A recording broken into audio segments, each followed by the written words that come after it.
Chapter 1035. Actually, meeting Wang Ling wasn't as complicated as one might imagine.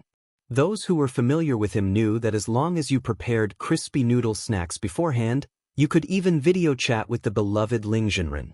Of course, Ling Jinren wouldn't say a word during the video chat. He would just stare at you with those adorable, round dead fish eyes of his, and thus firmly lock onto your heart.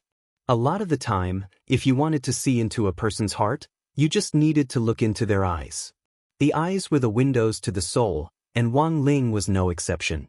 The truth was that his eyes were a little special because of the king's eye, and his pupils were red. But in the cultivation world, there were plenty of cases of eye colors changing because of different foundation establishment martial arts, so there wasn't anything wrong with having the wrong eye color. Of course, there were some people who deliberately wore cosmetic contact lenses in pursuit of color, which wasn't allowed at school. There was a big difference between natural eye color and cosmetic contact lenses, and the teacher in charge of the school inspection at the entrance could tell at a glance with his many years of experience. Taking a deep breath imperceptibly, Little Silver sorted out his thoughts and planned to continue discussing the next step of their collaboration with Miss Lin. He felt that Miss Lin's proposal was reasonable, but to avoid upsetting Little Master Ling, he made an additional request. He hoped that Lin Shiyao would only observe from a distance and not get too close. Lin Shiyao had no interest in this. Her original intention had just been to see what on earth the owner of this beautiful handwriting looked like to satisfy her curiosity. As for whether she could talk to him, Lin Shiyao didn't have any particular expectations to begin with. Lin Shiyao had been in love once, but after breaking up with her ex, she had completely given up on relationships and felt that she would never fall in love with anyone again. In Lin Shiyao's view, being in love was simply torture. Lin Shiyao could list out more than 100 benefits of being single. She was unfettered and unfettered. She didn't have to go through the routine of hypocritical warmth and warmth every day. She lived more authentically than anyone else. How great was that? Just like that, the deal was officially finalized. Then it's a deal. Lin Shiyao started to take deep breaths to hide the joy and anticipation in her heart. She had the assistants behind her start to increase the number of online orders. Little Silver and Loopy Toad heard the people behind them start to get very busy, and the ding-dong sound of Taobao notifications on their cell phones didn't stop ringing. Where there was demand, there would be a market. The profession of ghostwriter was just a job born out of the development of the times. Trash sorting, for example, had recently become popular. Loopy Toad believed that it wouldn't be long before a company would launch a professional garbage sorter who would not only help sort and empty the trash, but would also be on call like a delivery boy. Loopy Toad hadn't expected Lin Shiyao's business to actually be so good. It wouldn't be an exaggeration to describe it as noisy gongs and drums, crackling firecrackers, fluttering red flags, and a sea of people.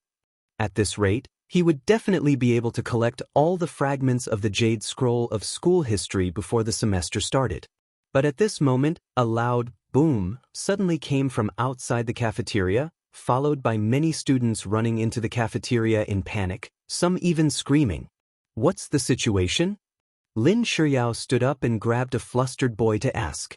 "Big Sister Lin, I think there's an explosion in the auditorium." "Explosion? What happened?" I don't know either." The boy was also dumbfounded. "I just went out to receive a package, and then I heard a loud noise coming from the auditorium." "Did anyone get hurt?" "I don't know, but I remember that there seems to be a teacher giving a public lecture in the auditorium at this time. There are about 50 alumni in the auditorium right now. You guys stay here, I'll go take a look." Lin Shiyao instructed the people behind her, and then she set off for the auditorium. Lin Shiyao was also the president of Magic Treasure Development University's student union. She couldn't just sit back and watch something like this happen. At the very least, she had to know the cause of the explosion in the auditorium. This incident also attracted Little Silver and Loopy Toad's attention.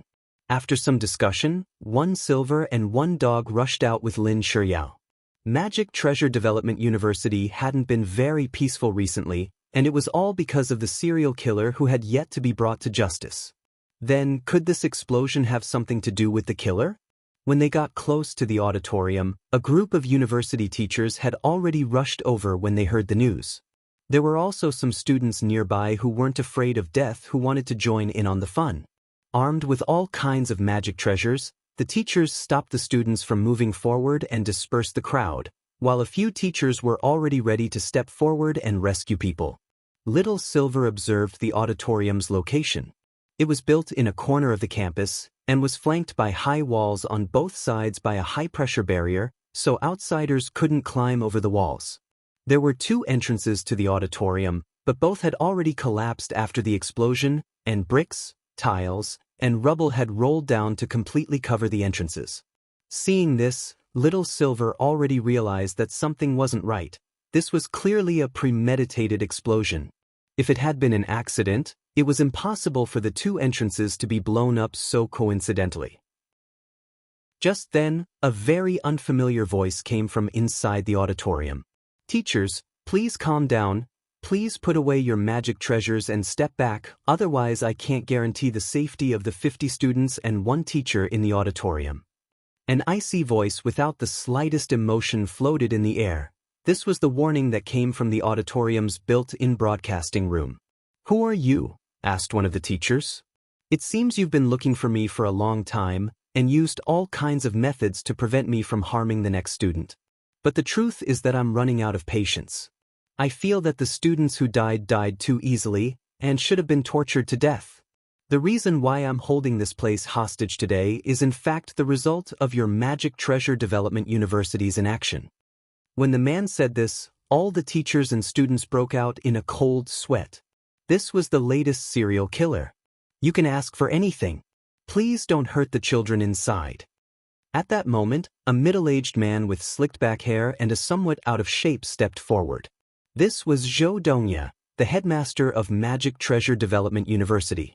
Little Silver had seen some of the police investigation data on Magic Treasure Development University from Gao Tian previously, so he recognized this man at a glance. This voice, it's Headmaster Zhou Dongya's, right? The man inside sneered. "I didn't want to do this, but the truth is that if I didn't make a big deal out of it, you wouldn't have taken it seriously at all. Do you remember this child, Jing Jingxian?" When the man said this, the faces of Headmaster Zhou Dongya and all the teachers present darkened. When Little Silver turned his head, he saw that Lin Shiyao had already clenched her little fists and was trembling slightly. Chapter 1036. After receiving the news from the school, Gao Tian immediately rushed in the direction of the school. In order not to agitate people, he changed into plain clothes and borrowed the chief's private car to hurry to the school. There weren't many people with him, just 3 police officers. As for the Immortal Arts Mobile Squad, they were already deployed in the vicinity. They were hiding nearby and wouldn't show themselves for the time being. As soon as Gao Tian gave the order, they would rush in to save the students. But such a forceful attack was ultimately just a last resort. Because this was a serial killer who had already killed several people, he absolutely wouldn't mind killing a few more. "How's the situation?" Gao Tian asked his assistant on the way. "The school's teachers are maintaining order at the scene. By the way, Captain Gao, the suspect mentioned a person named Jing Jingxian. Our colleagues from the intelligence department went to look into him. Take a look." The assistant handed his phone to Gao Tian. It was a detailed file on Jing Jingxian. 3 years ago, he was a student at Magic Treasure Development University, a fresh graduate from the class of 4,393. His grades were excellent, and he had even represented the school in a magic treasure design competition. Gao Tian read the relevant information that the intelligence department had gathered from the internet.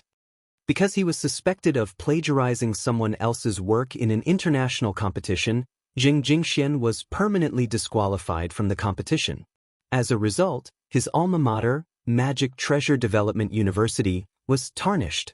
After discussion with the higher-ups of Magic Treasure Development University, they ordered Jing Jingxian to publicly apologize to the entire school and the magic treasure design industry, or he would be expelled and punished. Jing Jingxian refused to apologize, and after several fruitless attempts at communication, the school issued a disciplinary notice. When the courier delivered the notice to Jing Jingxuan's rental apartment, he discovered that he had already committed suicide by detonating his golden core. Reading up to this point, Gao Tian rubbed his chin. So that's what happened? In fact, this incident had caused quite a ruckus back then. Gao Tian vaguely remembered that the news that year had been overwhelmingly denouncing Zheng Jingxian. The only thing missing was someone pressing his head down and forcing him to apologize. After Zheng Jingshuan's death, the incident didn't stop there. Online media outlets wrote articles about how Zheng Jingxian was so ashamed that he couldn't bear the pressure and had committed suicide to escape punishment. Then, the netizens' comments on Zheng Jingxian began to change. Those who had been clamoring to bring him to justice and wanted nothing more than to hang his corpse on the pillar of shame in history began to sympathize with him, wondering if there was some inside story. But then, in less than a week's time, the voices on the internet had disappeared without a trace. No matter how popular it was, it couldn't last more than 7 days. This was Gao Tian's understanding of the modern internet. I remember this case, but I only learned about it 3 years ago. I don't have the right to intervene in this matter. The final police investigation showed that Zheng Jingxian had indeed committed suicide, and a suicide note was found in his home. After identification, it was indeed Zheng Jingshuan's notes. Gao Tian sighed. He didn't expect that after so many years, he would personally come across this case. Perhaps there really was some inside story in the incident back then? Gao Tian guessed. But this was just a guess. He didn't have any proof, and he needed to find more evidence to corroborate the facts back then and restore the truth of the incident. But even if he wanted to investigate, it wouldn't be easy for Gao Tian. It had already been 3 years since the incident, and a lot of the chain of evidence from back then had been broken. Even the rental house where Zheng Jingxian had chosen to commit suicide had been turned into a chess room because no one was living in it. After Gao Tian finished reading the information, he handed the phone back to the assistant on the side, who said, "All in all, this is a student who has tarnished Magic Treasure Development University's reputation. Thus, we've initially pinpointed that the murderer in this murder and hostage case may have been Zheng Jingshuan's parents who started this case out of revenge. After a preliminary investigation, Zheng Jingshuan's parents divorced before his death because they couldn't stand the online abuse. We've already contacted his mother, who is building a relationship with a new boyfriend out of town. We've already asked a colleague out of town to verify the situation, and it should be close to the truth. As for Zheng Jingshuan's father, we're still investigating and can't completely eliminate him from the list of suspects. We have to find his father." Gao Tian nodded. Judging from this incident, Zheng Jingshuan's parents were the most likely suspects. Of course, Gao Tian couldn't completely agree with what his assistant had said.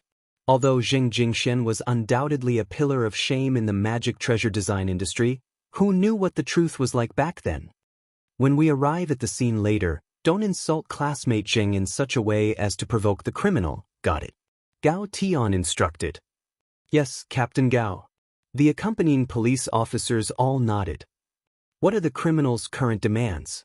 A little lower. He wants a ransom of 3 million. He's only asking for 3 million for so many hostages. Gao Tian felt that there was something wrong with this suspect's head. But he suddenly remembered something. The prize for first place in the magic treasure design competition that classmate Zheng Jingxian had participated in back then seemed to have been 3 million. Was this a hint from the criminal to them? Gao Tian felt that things were vaguely becoming interesting. This criminal really was here because of the competition back then, and perhaps he was relying on justice to expose some inside story. But as far as Gao Tian was concerned, this was very stupid. Whether or not there was a secret behind the competition back then, even if there really was an insider behind the scenes, that wasn't a reason for this criminal to kill so many people in a row. The cultivation world was now on the path of the rule of law, and since it was a country governed by the law, it naturally had to follow the heavenly Tao. The weapon used to expose inside stories was the law, not private punishment. Gao Tian would go all out to investigate what happened back then, but he would also arrest this heinous criminal who had killed so many people in a row and hand him over to the law for punishment. Second, he wants Principal Zhou Dongye of Magic Treasure Development University to release the live video of the Magic Treasure Design competition that year. But because it's been a long time, Principal Zhou says that this request can't be fulfilled for the time being. He still needs to communicate with the organizing committee and get permission before he can bring the video to the scene, but the criminal doesn't accept Principal Zhou's opinion.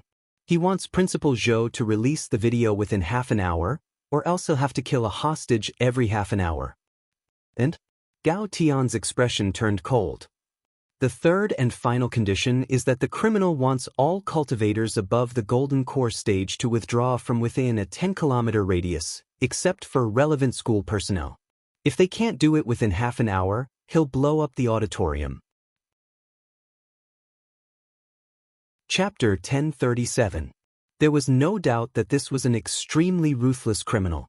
But judging from the other party's 3 requests, it wasn't hard for Gao Tian to guess that the other party wanted to use this incident to overturn the case from back then.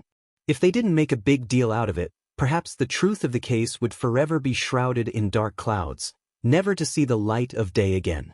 Thus, after some thought, Gao Tian issued his first instruction. Immediately arrange for the Immortal Arts mobile squad to retreat 10 kilometers away. Yes. Gao Tian was in command. Although the police officers behind him didn't understand why he wanted them to retreat, they could only obey. In fact, 3 minutes ago, the Immortal Arts mobile squad had already come up with a plan to kill the criminal. They would use long-range flying swords and heat-sensing magic treasures to aim at the location of the criminal in the auditorium and kill him with one strike. Even in this situation, the success rate of this method was as high as 80%. As long as they took down the criminal, everything else would be easy to deal with. But it was clear that Gao Tian's goal wasn't just to arrest the criminal. Logically speaking, they could indeed use long-range sniping to kill a criminal who had taken hostages, but the current success rate wasn't 100%. If they failed and angered the criminal, all the students in the auditorium would be out of luck. And another very important point was the criminal's methods. Before this, the criminal had killed people through a network screen many times. Such a strange method proved that the other party's realm was high, and he definitely wasn't an ordinary person. Because of this, they had to be even more cautious. If the other party realized that they were fooling the other party, there might be unpredictable risks. When Gao Tian arrived at the scene, it was still in pretty good order. He handed the storage bag he had brought from the police station to Principal Zhou. There was a total of 3 million yuan in cash inside. After receiving the prisoner's request, Gao Tian immediately ordered the nearby banks to cooperate with him and collected the 3 million yuan as soon as possible. The other party's goal was just to get a plan, and the cash extortion was just a formality. Thus, Gao Tian estimated that the risk of the bank losing 3 million yuan was very small. Of course, even if they did lose money in the end, it would be the insurance company who would pay for it. After entering the cordon, Gao Tian suddenly noticed that Little Silver and the green-furred dog he had seen before were also inside, and he was startled. "Why are you here?" The police officers and teachers on the side were also very helpless. They had already evacuated according to Gao Tian's instructions and didn't leave anyone at the Golden Core stage or above. But Little Silver was from the Office of Strategic Deception and needed a team leader, and they couldn't order him around at all. "I was just passing by for a bit, and then I just happened to see the commotion," Little Silver said, then whispered to Gao Tian, "Don't worry, the green-furred and I have concealed our auras. They won't be able to tell." Gao Tian, the truth was that Little Silver wasn't worried at all that this murderer would care about it. The other party had asked those at the Golden Core stage and above to evacuate. But Little Silver and Loopy Toad were holy beasts and he was a quasi-holy beast.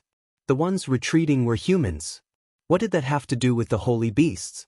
Principal Zhou Dongya heaved a sigh of relief at Gao Tian's appearance, but the situation in front of him was still extremely tense. "Can you send the video over in half an hour?" Gao Tian asked. Principal Zhou Dongya was taken aback. He nodded as cold sweat trickled down his forehead. "It should be possible, Principal Zhou. I need a definite answer." "Sure." After Principal Zhou Dongya finished speaking, Gao Tian's gaze turned to the small auditorium inside. "Sir, have you heard Principal Zhou Dongya's words clearly? Now, why don't we talk about the purpose of your actions?" For a very long time, there was no reply from the person inside. Then, in the next moment, a picture was publicly projected on the LCD screen outside the auditorium. It was a blueprint for a magic treasure, a pill furnace. The entire cauldron was greenish-gray in color, and its surface was decorated with jade and silver beads. The bottom of the cauldron was designed with spiral legs, and each spiral leg had 128 vents that were invisible to the naked eye, which could minimize the internal pressure produced during the refining process. Finally, a circular exhaust system was embedded at the bottom of the pill furnace, reflecting the outstanding concept of environmental protection. This was the winner of the Magic Treasure Design competition 3 years ago, and the author in the lower right corner was a person called Raven. In fact, Raven didn't represent a person, but the code name of a famous studio. The person who had founded Raven Studio back then was Fu Fuxing, who had graduated from Magic Treasure Development University and was in the same class as Jing Jingxian. The signature in the lower right corner of this spiral jade furnace design blueprint was the name that classmate Fu Fuxing had signed to promote the studio after winning the competition back then. Fu Fuxing, Gao Tian murmured. Fu Fuxing, who is this? Little Silver asked. The creator of Raven Studio, a famous magic treasure design studio in the industry. Classmate Fu Fuxing, who graduated back then, was in the same class as classmate Jing Jingxian, and they were both outstanding talents in the same class, said Gao Tian. So, when classmate Jing Jingxian was exposed for plagiarism back then, Fu Fuxing was the victim? That's right. Gao Tian nodded. It was classmate Fu who first raised doubts in public, and in the end, all the media joined in the crusade against the plagiarist, which ultimately led to the tragedy. When Gao Tian said this, Headmaster Zhou Dongye's face grew uglier. After some thought, he said, "Captain Gao, you should be here to think of a way to save my student, not to look through old files. The school and society have long concluded that classmate Jing Jingxian plagiarized, and with both witnesses and material evidence, this is already an irreversible case. If we bring up old events again, we'll just be hurting classmate Zheng's family again. I'm afraid classmate Zheng won't be able to rest in peace in heaven." Then, is the truth really as Headmaster Zhou Dongye says? What do you mean, Captain Gao? Headmaster Zhou's face darkened. Gao Tian snorted softly and said to the person inside, "Mr. Zheng, I know what your goal is. But now that it's come to this, I hope you won't make any more mistakes. You must have done a lot of research over the years, right? You might as well take this opportunity to tell us all the suspicious points you've uncovered. Everyone here is a witness." As soon as Gao Tian said this, the person inside fell into a long silence. Mr. Zheng? Zhou Dongye's expression changed when he heard Gao Tian's name. He hadn't expected the person inside to actually be Jing Jingshuan's father. "Captain Gao, you're a capable person to actually be able to guess my identity." The man inside sighed. "How did you know the identity of the person inside?" Little Silver asked in a low voice. Gao Tian also whispered in Little Silver's ear, "I just casually tricked him. I didn't expect him to jump out." Little Silver. Jing Tianqiang, classmate Jing Jingshuan's father, was the culprit behind this hostage case and the serial murders. But what new evidence would Father Zheng produce when the irrefutable facts from back then were already irrefutable? Many of the teachers had doubts in their hearts. After a few minutes, Papa Zheng asked another question in the small auditorium. "Next, I'd like to ask someone a question." Gao Tian asked. "Classmate Lin Shiyao should be here. Please ask her to step forward and answer my first question." Chapter 1038. Before this, Gao Tian had brought people to interrogate Lin Shiyao about the situation, but he didn't expect Lin Shiyao to have some kind of connection with this case. He gave his assistant a look, and the assistant hurriedly ran down to contact his colleagues in the intelligence department to search for information on Lin Shiyao. Lin Shiyao clenched her fists. She looked unusually nervous after Zheng Tianxiang's question, and even her breathing grew heavier. Under the gazes of the surrounding teachers and nosy students, Lin Shiyao slowly walked forward with Gao Tian's help. "Classmate Lin Shiyao, do you know why I called you out?" Father Zheng lowered his voice as much as he could to keep it as gentle as possible. In fact, whether it was Little Silver, Loopy Toad, or Gao Tian, They could all feel the uncontrollable tremor in Father Zheng's throat.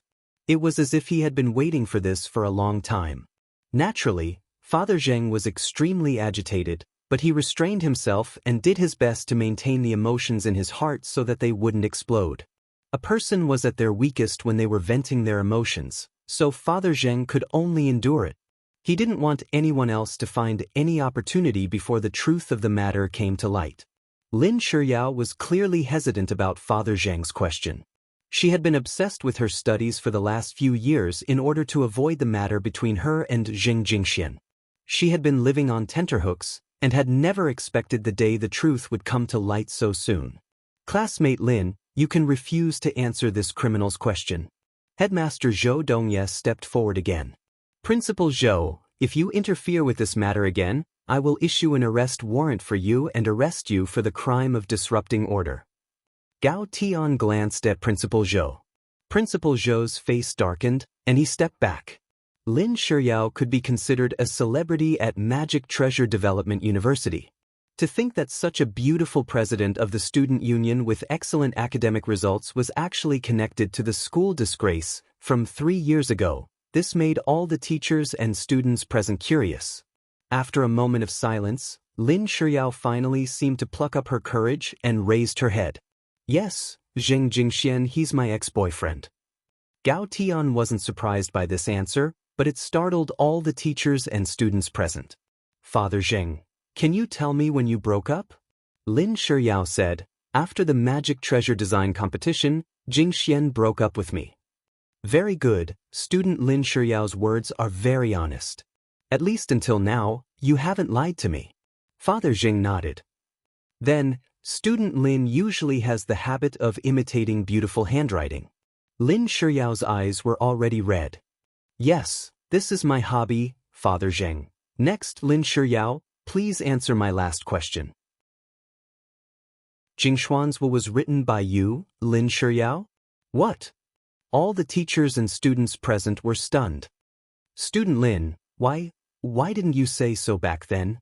Principal Zhou Dongye's voice also trembled. Lin Shiyao's heart was on the verge of collapse. She said while crying, after the plagiarism incident in the competition was exposed, Jingxian suffered retaliation. His arms were broken. Then, he came to me and asked me to write a letter of apology for him. I didn't expect that this letter of apology would become his will. Very good. Father Zheng was very satisfied with Lin Shiyao's answer. He had already investigated these facts a long time ago. Now that he had Lin Shiyao say it herself, it was only to prove it in front of everyone. Classmate Lin, I will remember your feelings for Jingxian. Thank you. Zheng Tianxiang, what the hell do you want? Principal Zhou roared. Principal Zhou Dongye, don't be anxious. The next question is for you. I also hope you can answer truthfully. If you answer a single question incorrectly, I can't guarantee the safety of the hostages here. The corners of Principal Zhou's mouth twitched. He was the principal of a cultivation institution of higher learning, and no one had ever dared to argue with him in this school. Gao Tian gazed at Principal Zhou's gloomy face. In his academic career, Principal Zhou had always believed in not competing. He was a very cautious person in his daily life. After the Magic Treasure Design plagiarism incident 3 years ago, Principal Zhou was the first person to stand up and apologize to the public on Zheng Jingshuan's behalf. It was precisely because of this that Principal Zhou Dongye hadn't been affected by the incident back then, and had instead gained the image of an impartial and good principal. But since you've caused such a ruckus today, Gao Tian knew very well that the truth behind it wasn't as simple as it seemed back then. Father Zheng sneered on the broadcast and asked, Principal Zhou, let me ask you, after the incident, did you personally verify it? The cultivation police will investigate and verify it. I don't have the right to interfere. Very good, I understand what you mean, Principal Zhou. Father Zheng was silent for a moment before he continued. Does that mean you didn't even watch the video of the competition in its entirety, Principal Zhou? The police have already publicized all the evidence. What difference does it make whether I check it or not? It's just a waste of time. Since Principal Zhou didn't personally intervene in every matter, and just because of the condemnation of the public, You pushed an outstanding student into the public eye and forced him to apologize for something he didn't do. May I ask, Principal Zhou, is this what a principal should do?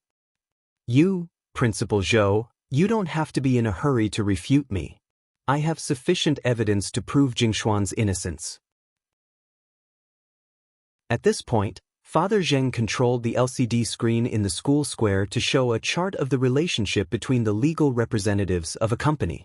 This was the behind-the-scenes legal representative and the main staff of the famous magic weapon design studio, Raven Studio. Among them, Papa Zheng highlighted a person named Lu. Principal Zhou, do you still recognize this name? Lu Yi, this is my disciple. What's wrong? Is there a problem with Lu Yi? Of course, Principal Zhou's disciple is amazing. Back then, Lu Yi was also a gold medalist at Magic Treasure Development University. As early as his sophomore year, Principal Zhou had taken a fancy to student Lu Yi's talent and took him in as a closed-door disciple. Later, Fu Fuxing appeared and gave Lu Yi the idea of forming a studio and working together to build a brand. Thus, student Lu recruited people from all over the school and took in all kinds of magic treasure design talents. Student Fu Fuxing and my son Jing Jingxian both received invitations from student Lu. Father Zheng unhurriedly told the story. Student Lu made a name for himself and established Raven Studio. Later, after recruiting student Fu, he pushed him to the position of CEO of the studio, while he himself retreated behind the scenes to take on the role of legal representative and company PR. Principal Zhou, don't you think it's strange? What on earth are you trying to say? Principal Zhou gritted his teeth. What I want to say is actually very simple.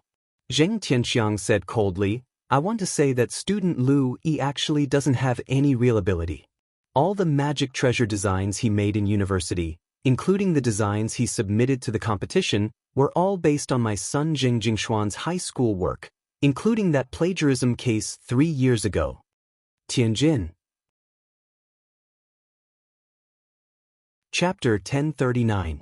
Zheng Tianxiang's words caused an uproar among the teachers and students. The truth was that there were far more shady dealings in the design industry than this. Perhaps this was just the tip of the iceberg, but because of the irrefutable evidence from 3 years ago, no one dared imagine what kind of impact this iron-faced principal of Magic Treasure Development University would have if this case had been successful. Therefore, most people were like Principal Zhou Dongya. Most of them didn't believe it. It had been 3 years since the incident, and Raven Studio was no longer the small studio it used to be. Raven Studio now enjoyed a global reputation and was about to go public. If this scandal was exposed at this time, it was likely that they would never be able to make a comeback. Father Zheng, since you say that, what evidence do you have? A university teacher stepped forward of his own accord. Zheng Tianxiang's lips curled up. He had been waiting for this for so long. Things had already come to this point, and it went without saying how important the truth was. What Zheng Tianxiang wanted to do at the very beginning was to draw attention to this incident with his actions. But there was one thing. Zheng Tianxiang didn't kill anyone. When Zheng Tianxiang arrived at the scene, he discovered that the dead students had already been murdered. The dead alchemist was the witness who had exposed the plagiarism case back then. Although Father Zheng hadn't obtained direct evidence yet, this coder was the person who had led public opinion online back then. Without knowing the truth, this student, who was an alumnus of the same year, had spread all kinds of rumors online as a bystander. In the end, he had blamed the online violence on Jing Jingxian. As for the female live streamer, she was student Fu Fuxing's ex-girlfriend in university. These 3 people were crucial witnesses, but they were all dead by the time Father Zheng arrived. Of course, the most unlucky person was still student Xin Guangrong. When the suspect had been attacking student Xin Guangrong, Father Zheng had used his strength to lend a helping hand from the screen and stop the murderer. Father Zheng speculated that student Xin Guangrong was very likely a random target the murderer had chosen to mislead the public. That way, the police might not be able to link this case to the Magic Treasure Design plagiarism case from 3 years ago. Father Zheng actually already had an idea who the culprit was. Father Zheng vaguely sensed that there was an insurmountable abyss waiting for him ahead. He didn't know what he would face if he continued to investigate further. But Father Zheng was well aware that he was a father. Since he was a father, he had to do what he was supposed to do, redress his son's grievances.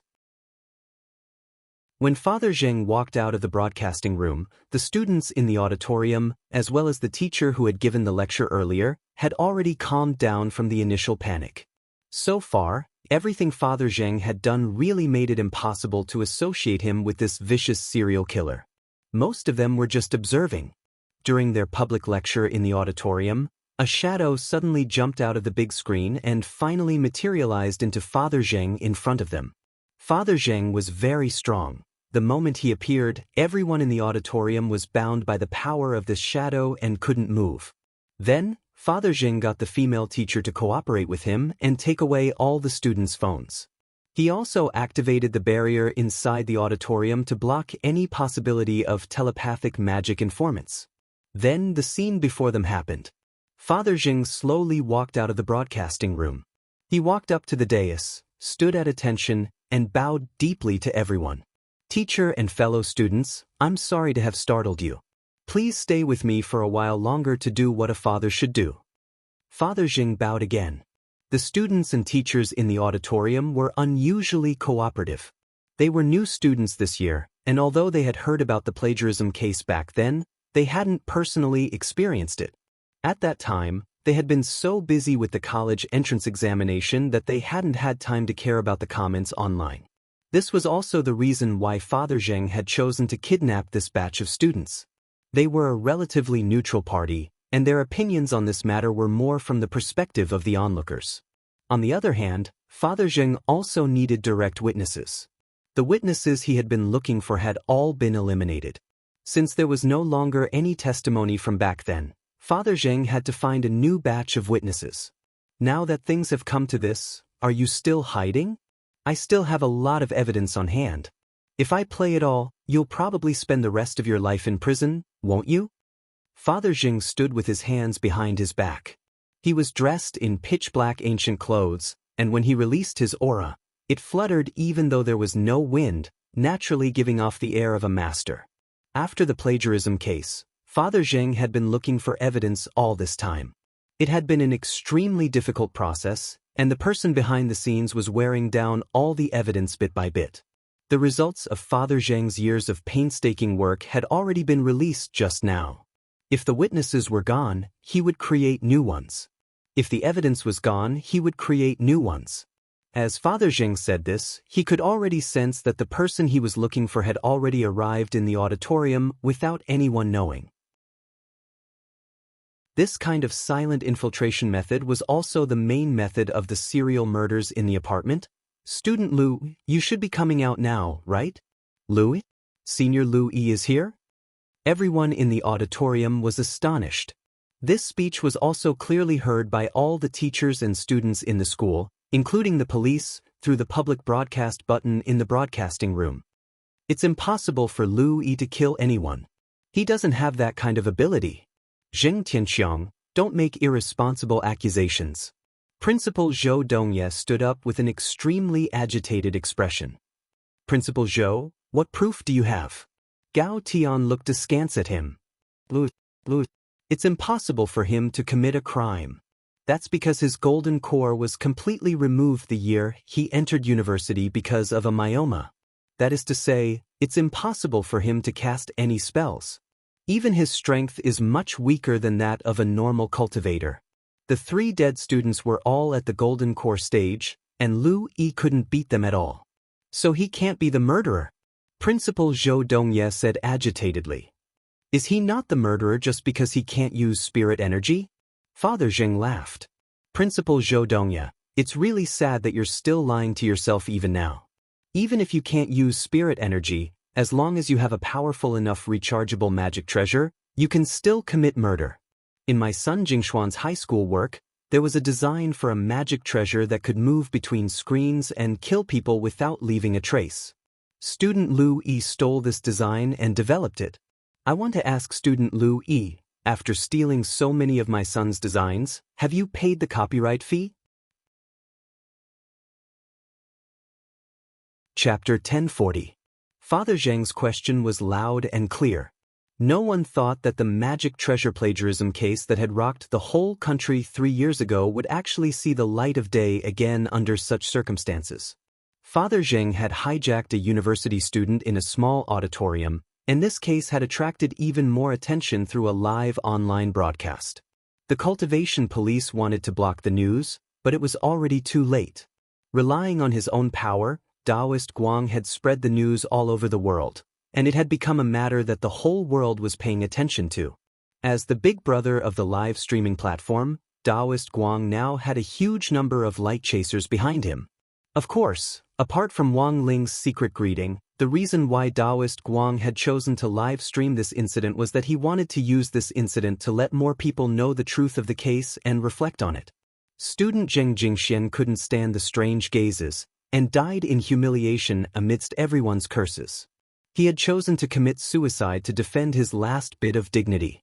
If you haven't experienced it yourself, please don't judge anyone or anything lightly, Taoist Guang said to his audience in the live stream room. What had really killed student Zheng Jingxian wasn't the plagiarism case itself, but the human nature reflected in it. It could be said that the netizens who had gone with the flow without any thought or investigation had pushed student Zheng Jingxian into the true abyss. After Father Zheng revealed the possibility that Lu Yi had committed the crime, the auditorium fell silent. Lu Yi still hadn't shown himself, but Father Zheng knew very well that he was here.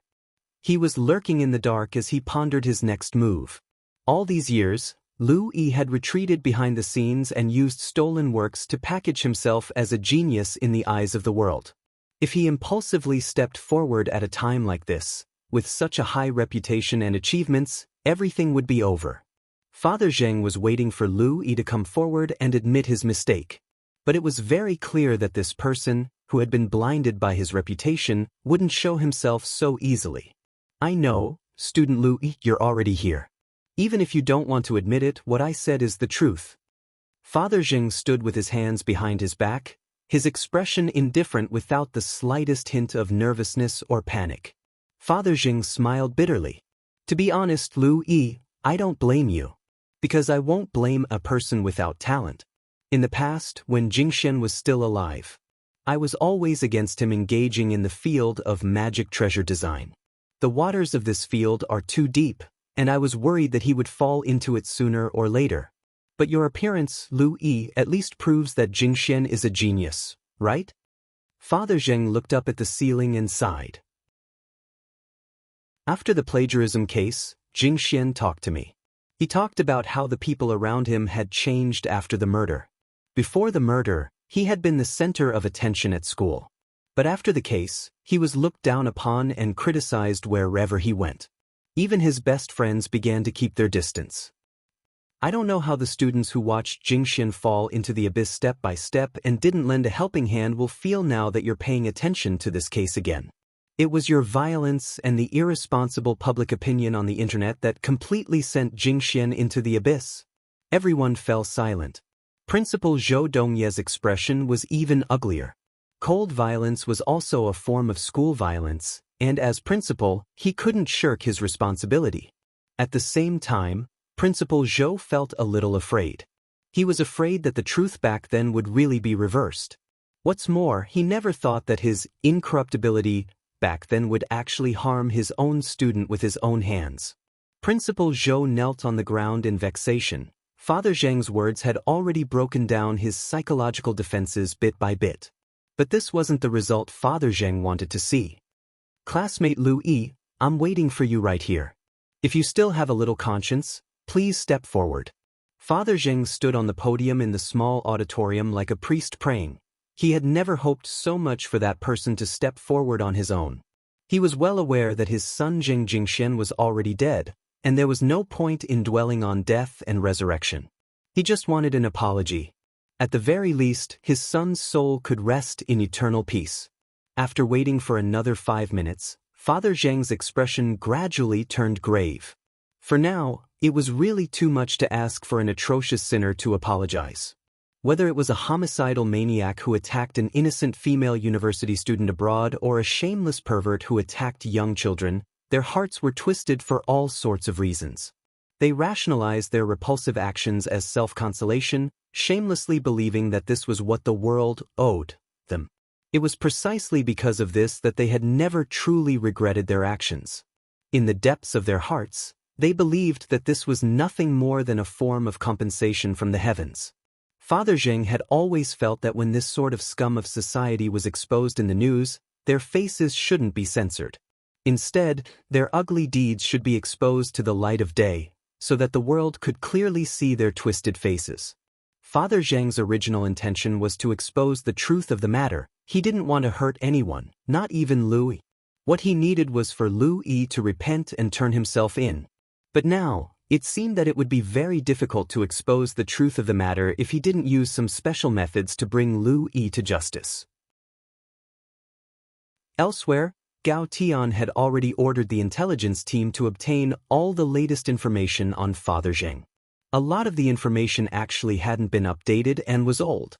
That was because Father Zheng had disappeared after Zheng Jingshuan's death and had lost contact with his family for a time. He had been listed as a missing person as early as 2 years ago. But for Gao Tian, this was still helpful. At the very least, he could gain a more comprehensive understanding of Father Zheng. "What's new?" Little Silver asked on the side. "There's nothing special about it." Gao Tian checked Zheng Tianxiang's information. Father Zheng was a local resident of Songhai City who had grown up in the city and even studied at university there. There didn't seem to be any problems with this information, but when he read the column for realm registration, Gao Tian frowned deeply. Golden Core Stage? Gao Tian sensed something suspicious. Judging from his aura, Father Zheng's realm was at least at the nascent soul stage. In 3 years, if he wasn't a descendant of profound Saint Tyrannical Song, could his realm advance so quickly? Chapter 1041. Modern cultivation society didn't lack fortuitous encounters, and many cultivators could often use all kinds of fortuitous encounters to raise their realms in a short period of time, but this kind of increase wouldn't be too abnormal. Furthermore, it would often be a small increase. In the Cultivation Encyclopedia, this kind of small increase in realms over a short period of time had a special term, minor sublimation. But Father Zheng's situation was clearly different. To achieve this kind of major leap in realms, it usually had to be related to banned drugs or forbidden spells. How can someone advance so quickly if they don't increase their realms? It's not like they're writing. Gao Tian stared at the report and started to re-examine the matter in his heart. So far, Father Zheng hadn't harmed any of the hostages, but whether or not he had, hostage-taking had already become a crime. It was like some criminals who held a knife to a person's neck, but actually didn't dare hurt them at all. Murder was a serious crime, and these criminals didn't dare take the risk lightly. Unless they had no other choice, a hostage-taker usually wouldn't choose to hurt a hostage, as that would be too extreme. As for the police, in order to protect the hostages, they had to consider the criminals' needs as much as possible when rescuing them in order to lower their psychological defenses. But there was one exception to these conditions, and that was a special regulation the cultivation police had for kidnapping cases. Is there a problem with an abnormal increase in realms? Little Silver asked suspiciously. Actually, he didn't really understand this situation. After all, he had seen for himself how heaven-defying his Master Wang Ling was. At the beginning, Master Wang Ling's realm would increase by 1 level every 2 years, but this rate of increase was now accelerating, and the intervals between realms were getting shorter and shorter. It was precisely because of this that Little Silver was well aware that his master was looking for a way to perfectly control his strength. Of course, Wang Ling's situation was actually a little different from Father Zheng's. Wang Ling was born with it, while Gao Tian had already determined that Father Zheng might have cultivated some kind of forbidden spell or taken some banned drug. "It's over." Gao Tian broke out in a cold sweat as he stared at the report. If this goes on, there's a very high chance that Father Zheng will be directly shot dead by the special regulation. "Is it illegal to increase one's realm too quickly?" Loopy Toad asked. "It's not illegal to grow fast, but if you grow fast and take hostages, it's dangerous to make such risky moves." Gao Tian's expression gradually turned solemn as he explained to Little Silver and Loopy Toad, "If there's an abnormal growth rate, there's a 95% chance that it's because of forbidden drugs or forbidden spells. The reason why forbidden drugs and forbidden techniques are included in the list of forbidden drugs is because cultivators will cause great harm to their bodies and even their minds after cultivating. Deliberately cultivating forbidden techniques and causing harm to others is 100% criminal responsibility. In our world, even the mentally ill will be punished for their crimes. Also, if a mentally ill person breaks the law, his or her family will also be implicated. If his or her family fails to properly supervise him or her, they will also be prosecuted. Gao Tian explained the current situation. All in all, the current situation was not optimistic. Whether it was taking forbidden drugs or cultivating forbidden techniques, no one could guarantee that a cultivator's mental state could be stabilized after trying these two actions. What Gao Tian was most worried about now was that the higher-ups would notice the abnormal growth in realms in the data and directly direct combat operations to forcefully attack and kill Father Zheng. When that happened, the situation would definitely become chaotic, and the truth of the case from 3 years ago might be drowned out in the chaos once more, until it was finally left unsettled. Whether it was the hostages being injured or Father Zheng being prevented from revealing the truth, Gao Tian didn't want to see either. Elsewhere, in the Cultivation Police Headquarters office, Chief Zhao slapped the table. "Tell me, what on earth is going on now? Why hasn't the Immortal Arts mobile squad made a move yet? What the hell are they doing? The murderer who's taking hostages is advancing at an abnormal rate, which clearly shows that there's a problem. If the hostages are harmed because of a forbidden spell or forbidden drug, who can bear the responsibility?" On the side, the police assistant wiped his sweat and comforted him. "Chief, don't be angry. Most netizens are now focusing their attention on the case from 3 years ago again, because the suspect Zheng Tianqiang hasn't harmed the hostages yet. If we make a move now, it might cause public outrage. I'm sorry for my bad attitude, I apologize first. But the higher-ups are also putting a lot of pressure on us for this case. I hope we can solve it as soon as possible." Chief Zhao rubbed his brow and took a deep breath. "Who's in charge of this case?" "It's Superintendent Gao Tian, who was recently promoted." "Chief Zhao, you even signed off on it before." "Oh, it's him. I remember." Chief Zhao nodded. "Comrade Gao Tian has always performed well. If he's in command at the scene, I might be a little more at ease. There shouldn't be any problems. Furthermore, Team Leader Little Silver from the Office of Strategic Deception is also at the scene.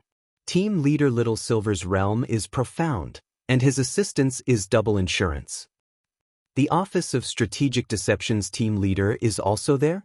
That's pretty stable."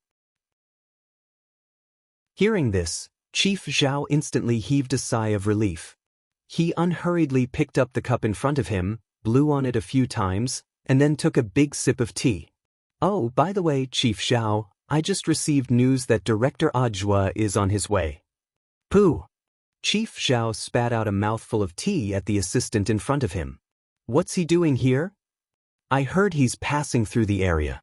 Director Zhua is also the team leader of the Office of Strategic Deception's supervisory team. With 2 team leaders here, it should be triple insurance. Chief Zhao. Triple insurance my asterisk SS. Chief Zhao, you don't look too good. Do you have a problem with Director Zhua? After saying this, the assistant realized that he had said something inappropriate and hurriedly covered his mouth. Chief Zhao glanced at the little assistant in front of him. "Let me ask you, who arrested the old devil a few months ago?" Director Zhua, what about the Immortal Mansion case? Director Zhua, what about the Evil Sword God case? Or Director Zhua, Zhen, I've been in this position for quite a few years. I'm just short of a big commendation, and I might be able to move up again. This Zhua isn't from our police station, but in the end, he gets all the credit every time." Chief Zhao touched his heart, feeling very aggrieved. Then Chief Zhao means, inform the Immortal Arts mobile squad to send 1/10 of our men to keep an eye on Ajwa. Remember, after he's finished watching the scene, urge him to leave as soon as possible. All right, Chief Zhao. Chapter 1042.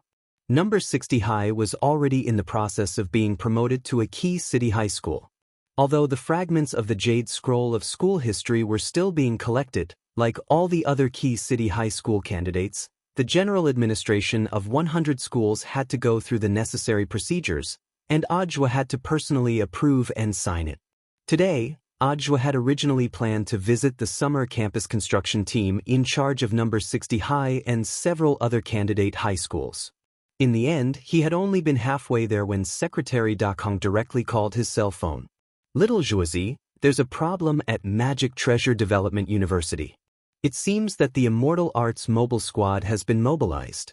There's a police officer called Gao Tian handling the situation at the scene. Go over and take a look, said Secretary Dakong. Old leader, I'm busy meeting with the school construction team. Since a police officer has already gone, it doesn't matter if I go or not. Ajwa wiped at his sweat.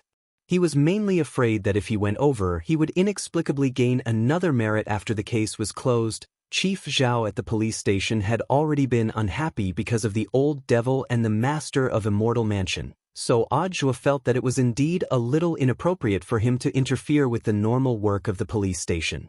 But Secretary Dakong didn't think so. Little Zhuozi, you're wrong. The general administration of 100 schools is in charge of all schools, including universities. The police station is in charge of hostage-taking, but the general administration of 100 schools is in charge of improving academic discipline. Most of the public opinion online now has a lot to say about the plagiarism case from 3 years ago. You're in charge of improving academic discipline, while the police station is in charge of rescuing the hostages. There's essentially no conflict. Ajwa, we need to strictly rectify and deal with the problems of school violence and academic fraud. I've already decided on the case from 3 years ago. I've now specially approved the documents for you to be the chief commander of the investigation. Ajwa, already approved? I haven't received the documents yet. They should be on the way. Holding the phone in one hand, Secretary Dakong glanced at the time on the computer screen before he said to Ajwa, Little Zhuozi, you should be in the car, right? Yes, Zhong Lang is driving. Ajwa nodded. Open the window, said Secretary Dakong. All right. Ajwa obeyed. Just as he did so, a document flew directly in through the window like a hidden weapon. A courier on a flying sword greeted Ajwa in a very handsome manner. Director Zhua, your express delivery has arrived. Remember to give me a 5-star rating. Secretary Dakong, Immortal Tong Express, mission accomplished. Very reliable. If we let them deliver the packages, we definitely won't have to worry about sending the packages to other places by mistake like the Federation Express did. Ajwa, all right, that's all I've said. We have to take care of both the school's atmosphere and the students' minds. I know that Little Zhuozi has been very busy recently. You've been busy with the construction of the key high school in the city, and you've also been busy going to a few Golden Core universities to understand the situation. Things like finding 3 study partners to accompany foreign students must be dealt with seriously. Yes. Ajwa nodded solemnly. Our country has been on the road from poverty to prosperity, and we have long been used to seeing the world as equals. Many special treatments have disappeared, and more equal treatment has been born. Isn't it a pleasure to have friends coming from afar? Being neither servile nor overbearing is the best form of respect. Excerpt from People's Daily. Secretary Dakong sighed emotionally. It's not easy to correct the unhealthy atmosphere in schools, but as long as there are outstanding cadres like you, I believe that we can definitely guide these schools to establish a new style. When you're done with your work, I'll personally give you permission to take a vacation. Yes, leader. I guarantee I'll complete the task. Ajwa nodded. The old secretary's heartfelt words were well-reasoned and convincing, and Ajwa was already unable to decline the task in front of him. In fact, he had already been paying attention to the Magic Treasure Development University incident in the car, and had been planning to check it out after work was done. Little Lang, change your route to Magic Treasure Development University. The old secretary personally arranged this task, Ajwa said from the back of the car. Then what about the school construction team? We've already arranged a time. I'm going to deal with Magic Treasure Development University. I'll leave the school construction team to you. You've been working for me for so long, I believe in your abilities. Also, pay attention to the materials, and don't cut corners. If anything goes wrong, I'll hold you responsible. I have high hopes for you. Yes. I guarantee I'll complete the task. Zhong Lang nodded solemnly in the same tone as when Ajwa had spoken to the old secretary earlier. And then, there was no then. When Zhong Lang sent Ajwa to the scene, all the police officers present couldn't help wiping at their cold sweat when they saw him arrive. I don't dare offend Director Zhua. Is this guy full? Then offending Chief Zhao is enough. Of course not. Then you go. F***K, why should I go? Ajwa was about to find someone to understand the current situation when a deputy captain was pushed forward by the police officers. Director Zhua, this is a hostage situation. If you always come to inspect our work, we welcome you. But please don't interfere too much. What do you mean by interfere too much? Ajwa smiled. Let me ask you, where did this hostage situation take place? University. Then what kind of place does our general administration of 100 schools care about? The deputy captain, all right, I won't steal your job. Ajwa patted the deputy captain on the shoulder. Deputy Captain Liu, don't be nervous. Rescuing the hostages is your job, while my job is to investigate the case from 3 years ago, so there's essentially no conflict between our jobs. After saying that, Ajwa slapped the document signed by the old secretary on Deputy Captain Liu's chest. This is a document signed by Secretary Dekong of the Alliance of 10,000 Schools himself, requesting that I thoroughly investigate the plagiarism case from 3 years ago. If there are no objections, I don't think Chief Zhao's side will either. Deputy Captain Liu took the document with trembling hands, and all the courage he had felt when he had spoken just now was swept away in an instant. Ajwa, so, what's the situation? Deputy Captain Liu, there hasn't been any movement for some time. The hostages aren't in danger for the time being. But the Immortal Arts Mobile Squad is ready to fight. Considering that the suspect's realm growth rate is abnormal, it's possible that he has taken forbidden drugs or cultivated forbidden spells, which can lead to mental instability. Then has he provided any new evidence for the case from 3 years ago? Not for the time being. Then what about Lu Yi, who was mentioned earlier? If Zheng Tianxiang is making irresponsible accusations, shouldn't he refute it? We've already sent someone to look for him, Deputy Captain Liu replied. At that moment, a police officer ran over anxiously. Deputy Captain Liu, something happened. What happened now? We found Louis. He's in his own house. Bring him here. He's already dead. He died in exactly the same way as those people in the apartment. Want to make it so that the dead can't testify? Ajwa felt that this case had become interesting. The current situation was already very clear. Apart from Father Zheng, there was a second force working hard on the case from back then.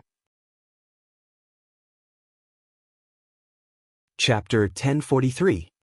Lu Yi had been killed at home in exactly the same manner as those Magic Treasure Development University graduates at Divine Leisure Apartments. They had all died without any obvious signs of an invasion. This person had been very skillful and killed in one blow. Whether it was in terms of strength, motive, or method of invasion, combining the above 3 points, Father Zheng was undoubtedly the prime suspect. For the time being, this matter was still in the hands of the police and hadn't been made public, because it was really too strange. Almost all the key figures in the plagiarism case from 3 years ago were dead. If Father Zheng had really come purely for revenge, there was no need at all for him to specially plan and organize this hostage-taking drama to publicize what had happened 3 years ago. He just needed to kill all the targets of his revenge behind the scenes. So, the current situation was very clear. This was framing. After hearing the news that Lu Yi had been killed, Gao Tian, Little Silver, and Ajwa had a tacit understanding that this was the case. But they had no idea at all what this second force behind the scenes was. In the small auditorium, Father Zheng broke out in a cold sweat. He had been waiting for Lu Yi to step forward on his own. After waiting for a long time for Lu Yi to show no signs of remorse, he had been about to circulate his qi and use a spell to directly capture Lu Yi on the other end of the screen and interrogate him on the spot. In the end, when Father Zheng's spiritual senses penetrated Lu Yi's home, He saw that Lu Yi was already dead in front of his computer. His throat had been directly slit open, and blood sprayed out onto the ceiling. Drops of blood formed beads on the scarlet ceiling and dripped down incessantly. The scene was as horrifying as a horror movie. In a trance, Father Zheng withdrew his spiritual senses. Lu Yi was dead. The most important person in overturning the case had disappeared just like that. Father Zheng felt like it was a huge blow. Who on earth was it? Who could actually overturn the case several times in a row and make a move before he could? The power behind this made Father Zheng feel a little afraid. It was like a curse, as if an invisible curse power was thwarting his every move. If he couldn't overturn the case this time, after he went to jail, there might be no one who could help his son clear his name of this injustice that had been buried for 3 years. If he wanted to clarify, he had to choose this moment when the attention was the greatest. It was common knowledge that netizens, as a bystander, would usually only pay attention to an event for 7 days. No matter how big an event was, after a week of fermenting on the internet, its popularity would be suppressed by a new event. In the end, no one would pay attention to it. The truth was that Father Zheng wasn't necessarily as pessimistic as he imagined. One of the most important reasons was that Audiobook was here. And this was the additional effect of Audiobook's arrival. There was a 100% chance that the case would be successfully solved, and there was a 100% chance that the case would be completed. Father Zheng made the whole country aware of this matter, and even more people started to pay attention to the truth behind the plagiarism case from 3 years ago. Naturally, there was no lack of students among this sea of onlookers, whether it was number 60 High's class group chat or the private, Happy Study group chat. Their screens had already been flooded by the incident at Magic Treasure Development University. In the group chat, Super Chen had been depressed for the last 2 days because he had run into Old Pan when he went out to copy homework, but the incident at Magic Treasure Development University eased his gloominess a little. Scientific research showed that when people ate melons, or in layman's terms, gossiping, their brains would secrete a hormone called dopamine, which made them feel happy and happy. The effect was similar to eating candy. That was to say, gossiping and eating candy could both make people happy. As the saying went, if it didn't concern you, don't worry about it. Why were onlookers called onlookers? Because melons were sweet. And the sweet one could make people happy. I think the Senior Zheng's injustice is definitely true. Super Chen's words in the group chat were astonishing. It was fine for the others to see this, but Wang Ling couldn't help trembling in his heart. This time, he had to believe it even if he didn't want to. Super Chen's blessed mouth wasn't something he was born with, but something he had developed. After exploring Super Chen's memories the last time, Wang Ling had a whole new understanding of this monstrous mouth. The key is the witness, which is gone now. Dopey sighed. Isn't there still Lu? This Father Zheng hijacked the entire auditorium to threaten Lu Yi to come out. As long as Lu Yi is willing to come out, everything will be fine. Unless Lu Yi is dead, Super Chen continued. Wang Ling, Dopey Gua. He's really dead, Super Chen, what the hell? I was just saying, don't joke around. Dopey Gua, he's really dead. An uncle of mine at the police station told me that Lu Yi died very miserably, and his death was exactly the same as that of the graduates from Divine Leisure Apartments. Now, the police's biggest suspect is Father Zheng, because almost all the evidence and the motive point to him. Wang Ling was stupefied. Super Chen's mouth and Dopey Gua's uncle, these two could totally open a detective agency together. If they had been born a few decades earlier, Detective Conan probably wouldn't have been involved. This is going to be difficult. Just now, I saw a lot of netizens analyze this Lu Yi as the key figure. If Father Zheng wants to overturn the case, he'll have to rely on Lu Yi. Whether Lu Yi is willing to tell the truth or not, at the very least, he has to be alive. Little Peanut sent a message in the group. As for that classmate Fu Fuxing, he was completely in the dark, and was manipulated by Lu Yi from the start. In the end, the mastermind is dead, and the current situation is that there's no evidence. Not necessarily.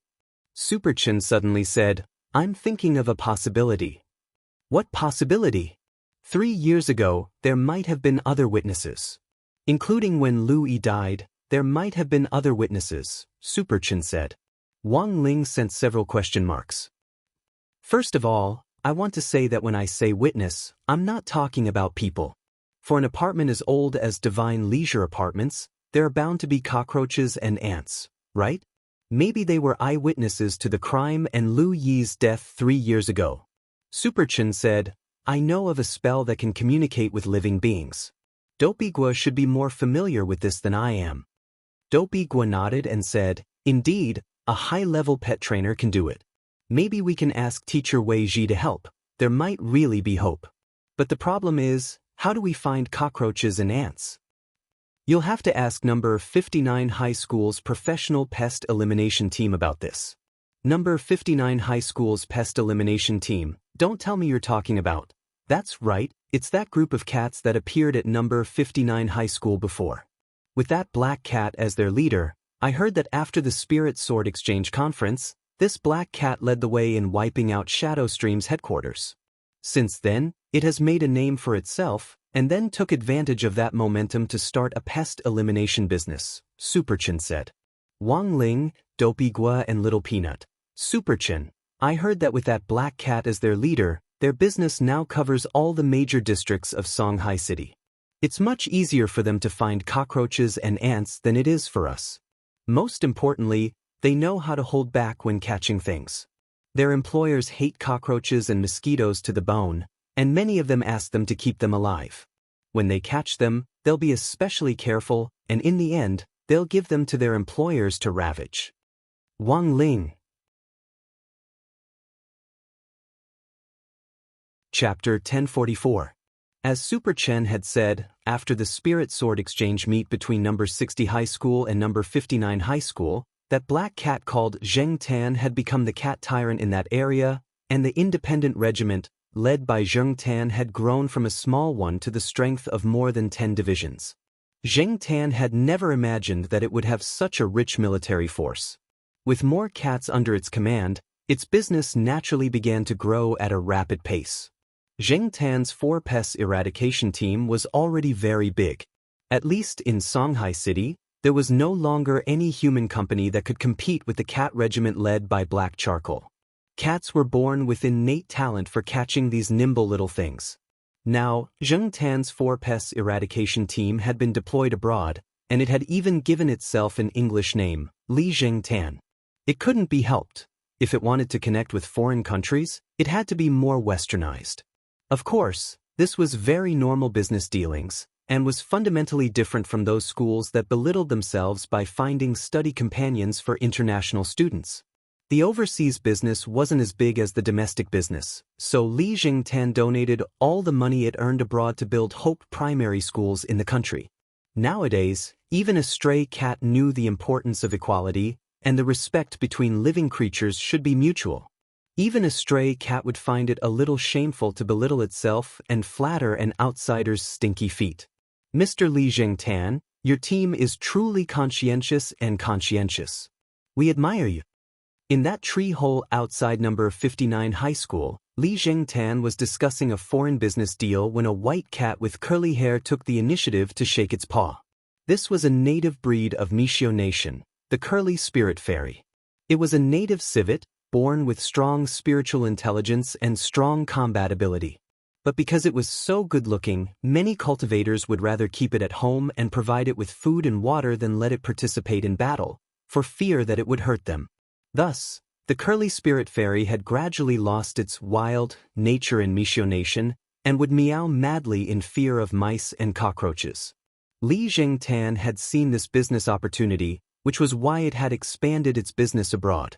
This curly spirit fairy cat in front of them was called Mary, and could be considered the representative of Mishio Nation's cats who had crossed the ocean to negotiate. Mary's owner doted on her so much that he had directly chartered 2 Immortal boats to send her over. Li Zheng Tan and the cats around it were taken aback by its generosity.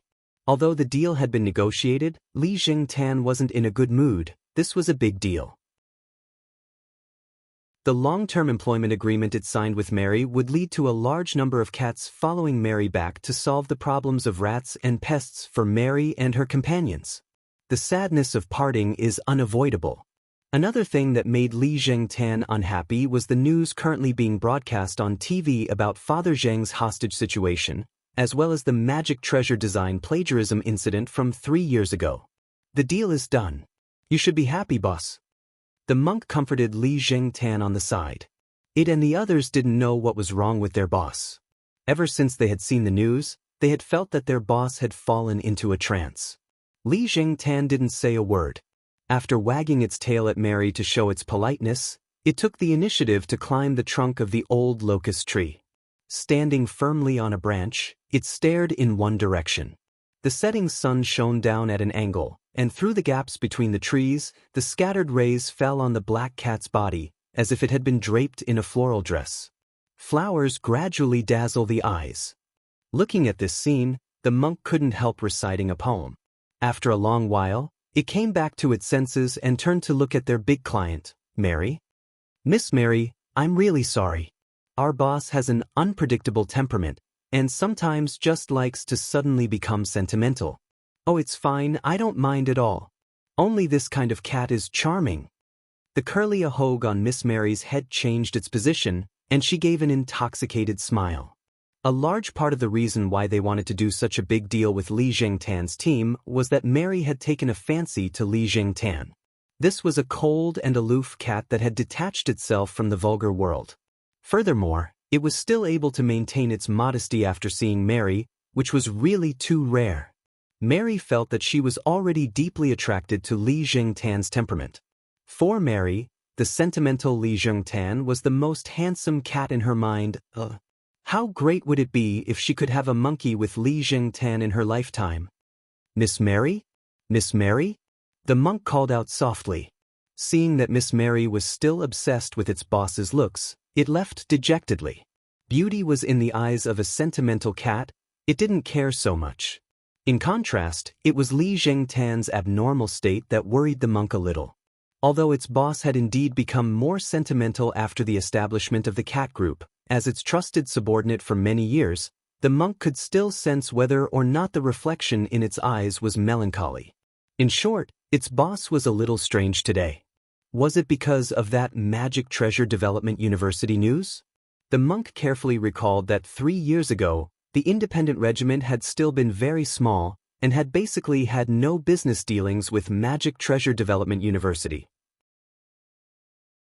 But if it had to be said, the independent regiment had taken over the Divine Leisure Apartments case, which had been involved in multiple serial murders. Furthermore, the monk clearly remembered that under the leadership of its boss, Li Zhengtan, they had cleaned up the most terrifying cockroach gang leader in Divine Leisure Apartments, the king of cockroaches in all of Shanghai City, Cockroach Wenxiang. After this guy had been caught, the monk had stepped on it several times. Who would have thought that this cockroach would be so tenacious? Not only hadn't it been broken, it had even cried out in pleasure. Now, this cockroach gang leader was sealed in a strengthened goldfish tank, and there was practically nowhere for it to run. Why was it kept in a goldfish tank, you ask? The reason was very simple. As the king of cockroaches, Cockroach Wenxiang was as big as 2 palms of an adult. It could even fly, and when the steel wings on its back spread out, it had a powerful cutting and destructive power. Why was Cockroach Wenxiang so powerful? The reason was very simple. It was a pure-blooded southern cockroach. Furthermore, as the king of cockroaches, it also had an extremely powerful reproductive ability and could give birth to thousands of cockroaches in one nest. These thousands of little cockroaches would continue to give birth, and if they continued to develop, they would be able to circle the earth. But fortunately, Cockroach Wenxiang had already been captured by the independent regiment, and the biggest cockroach gang in Shanghai City had been eliminated. At the very least, the cockroaches of various families would stop for a while. Seeing that its boss, Li Zhengtan, was in a bad mood, the monk was wondering if it should take out the fish tank in which Cockroach Wenxiang was sealed to relieve its boredom. At that moment, the monk smelled a very familiar scent. Suddenly, the monk raised its head. Immortal meow. Chapter 1045. It could be said that the war between the cockroaches and the cat groups had started before the independent regiment had even been established. This was a global underground dispute, just like the feud between cultivators and the demon race and the devil race, which had lasted for 1,000 years. Everyone in the spirit beast circle knew that cockroaches and cat groups couldn't coexist. For many years, cockroaches had been loathed for all kinds of bad practices. For example, they liked to live in greasy and smelly sewers and didn't care about their own hygiene at all. They used their greasy and germ-covered bodies to contaminate food and spread deadly germs to every corner of the city. How terrifying were the cockroaches in the cultivation world? They had more tenacious vitality than normal cockroaches, and because of their strong reproductive ability, cultivators were defeated when they ran into cockroaches. Many cultivators would even choose to directly move out after discovering a cockroach nest at home. Once a cockroach nest was discovered, it wouldn't take more than a few days for the cockroaches to crawl into every corner of the house. As soon as you opened the door, you would see these pitch-black things spreading their steel wings and flying all over the place. Thus, exterminating cockroaches and maintaining the environment in the cultivation world became something that all cultivators had to work together to face. Cockroaches reproduced so quickly that they couldn't be eradicated, so at the very least, they had to suppress their numbers by eliminating them every year. There was now a cultivators' pest exterminator guild in the market responsible for dealing with insect pests in each household. The guild would issue missions in the announcement hall based on the situation of the insect pests in each area. Cultivators who accepted the mission would receive a watch-shaped soul collector to record the number of cockroaches eliminated, and the mission would be considered complete once the target was reached. Once the mission was completed, the cultivator would receive a certificate issued by Huaxiao Alliance as well as a reward of Immortal Fate merit points, which could be directly exchanged for all the cultivation resources they wanted in the guild. This sounded easy, but it wasn't. After several years of working with the Pest Exterminator Guild, Huaxiao Alliance realized that it was difficult to completely suppress the insect pests with the strength of cultivators alone, and that there would be additional losses. The main reason was that such a large area of pests would make many cultivators who went on missions choose to directly use their ultimate skills to kill the pests, and some even used sacred artifacts to kill the cockroaches. In the end, a lot of cockroaches were killed, but with the extinction of the cockroaches, the buildings would also be greatly damaged at the same time. Therefore, this kind of behavior was not worth it. After some consideration, Huaxiao Alliance decided to use some local spirit beasts to help clear out the pests, and the effect of this initiative was surprisingly good. A large part of the reason why the independent regiment was able to develop now was because of Huaxiao Alliance's support. Not only did Li Zhengtan lead the cats to protect the environment, it had also found a way for its cat regiment to survive and develop. Of course, apart from Huaxiao Alliance's support, another very important reason for its current scale was that Li Zhengtan had personally captured Changgang's boss, Cockroach Wenxiang. Just as Tyrant had said, this was a giant cockroach the size of 2 adult palms when caught. However, in reality, this was not the complete form of Cockroach Wenxiang. In order to catch it, Li Zhengtan had put in a lot of effort. When it had caught Cockroach Wenxiang, this guy had shrunk into a corner and hadn't moved at all. Li Zhengtan had calculated when Cockroach Wenxiang was going to evolve and shed its skin, and had ordered the nearby cats to swarm over and take down the weakened Cockroach Wenxiang in one fell swoop. And then there was Cockroach Wenxiang was now imprisoned in a glass fish tank and couldn't get out at all. After being caught, Li Zhengtan had straightaway executed the water torture on Cockroach Wenxiang. Of course, it was impossible to directly drown Cockroach Wenxiang in water. This guy was the king of cockroaches, and it went without saying how tenacious it was. Even if it was soaked in wine, it would still be alive and well. Thus, Li Zhengtan had hit the nail on the head and mixed birth control pills into contraceptive water, and soaked Cockroach Wenxiang in it for 7 days and 7 nights, directly sterilizing it. After learning that it was infertile, Cockroach Wenxiang was filled with righteous indignation. "You're going too far. Go too far, Harry Ball. The country only allowed for a second child, and you've already given birth to hundreds of millions of children. Aren't you ashamed?" Back then, Li Jingtan's retort had directly dumbfounded Cockroach Wenxiang. Cockroach Wenxiang had tenacious vitality. Considering that it couldn't be directly eliminated, Li Jingtan had decided to simply raise it and use it to control the emperor. As long as Cockroach Wenxiang was in its hands, the nearby cockroaches would calm down a little.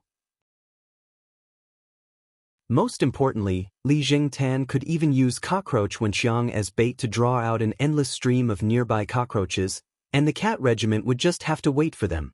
After seeing the news about Magic Treasure Development University, Li Jingtan's mood inexplicably fluctuated. After feeling melancholy for a while on a branch, it then went over to the goldfish tank and stared at Cockroach Wenxiang with its bright eyes. Cockroach Wenxiang didn't care at all. It knew that Li Jingtan couldn't kill it, and it was very happy in its heart. You found a way to kill me? You can't kill me. At best, your realm is only at the peak late foundation establishment stage. I was hit by a soul formation cultivator's palm before, and the other side thought that I had already been smashed into powder. God knows that I'm still alive. I know. Li Jingtan interrupted Cockroach Wenxiang's torrent of words. The latter only wanted to remind it not to waste its energy, and Li Jingtan was naturally well aware of this. I'm here to negotiate with you. If you can agree to my request, I can even let you go, Li Jingtan said to Cockroach Wenxiang while playing the piano. You want to let me go? Cockroach Wenxiang didn't dare believe it. Its mouth parts opened and closed, and the two antennae on its head trembled slightly at these words. Provided that you can do what I want, Li Jingtan said. Tell me. Cockroach Wenxiang's antennae swayed swiftly like two windshield wipers. It had this special habit when it was thinking about a problem. You may have already heard about a serial murder case. I know that you have subordinates in all the places where humans live, so can you find witnesses? Li Jingtan didn't beat around the bush and asked directly. Humans view us as bedbugs and want to exterminate us. Why should we testify against them? Cockroach Wenxiang laughed. Every living creature has the right to live, and you are no exception. But your mistake was overbreeding. This will cause trouble for other living creatures, which is why you have to be exterminated. If you can find suitable witnesses, perhaps this will be a good opportunity to improve, Li Jingtan analyzed very seriously. Cockroach Wenxiang thought for a while. Finally, it agreed to the request. I can help you look, but you have to satisfy one of my requests. What is it? The food you've been feeding me these last 2 days is too lousy. I want to improve my diet. Then what do you want to eat? There's a villa in the eastern suburbs whose owner is a crispy noodle snack lover. I want to eat his crispy noodle snacks. I don't need the whole package, just the leftovers will do. Find someone to look for plastic wrappers at a nearby garbage station, even if there's just a little crumb. As Cockroach Wenxiang spoke, it started to drool. When it had still been a small cockroach, it had relied on these bits and pieces every day to grow to its current size. The offspring it gave birth to were also several times larger than normal cockroaches. So, why had southern cockroaches been getting bigger and bigger in recent years? All of this started when he had fallen in love with crispy noodle snacks as a child.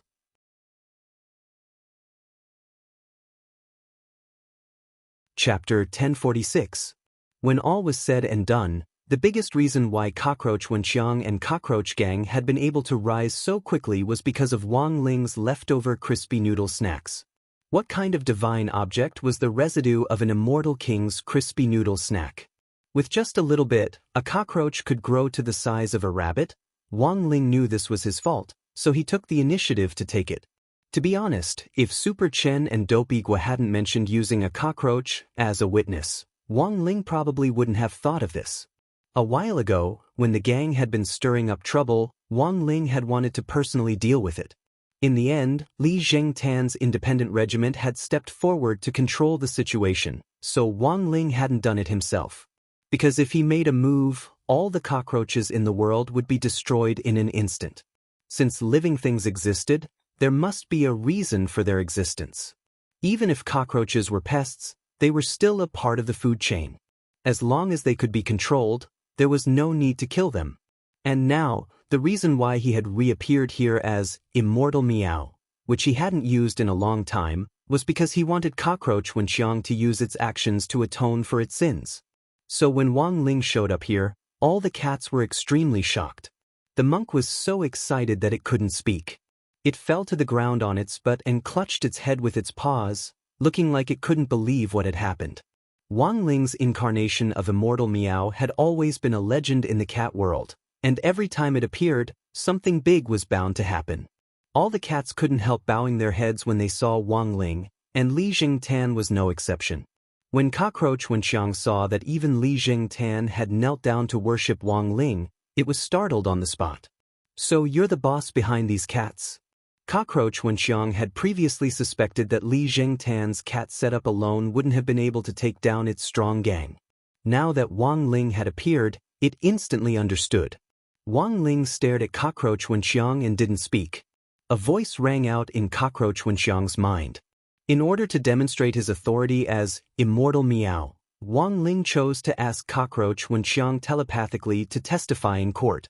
In the end, Cockroach Wenxiang's attitude was very firm. "You can't change the conditions you promised me before. Otherwise, don't even think about making me appear in court.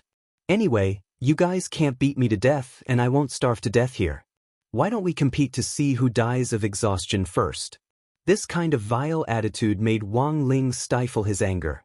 In the end, this was a cockroach that had grown up eating the dregs of his crispy noodle snacks. Relying on its tenacious vitality, it had actually learned to act like a tyrant. Wang Ling felt that he had to teach Cockroach Wenxiang a lesson.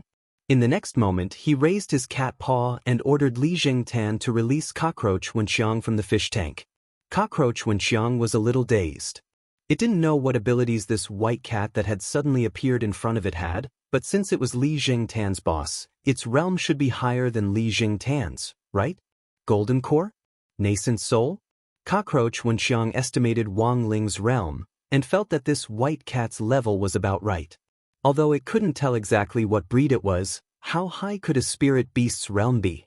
All the spirit beasts in the Pet Trainers Guild, Cockroach Wenxiang, had taken the initiative to provoke it, but none of them had been able to directly kill it.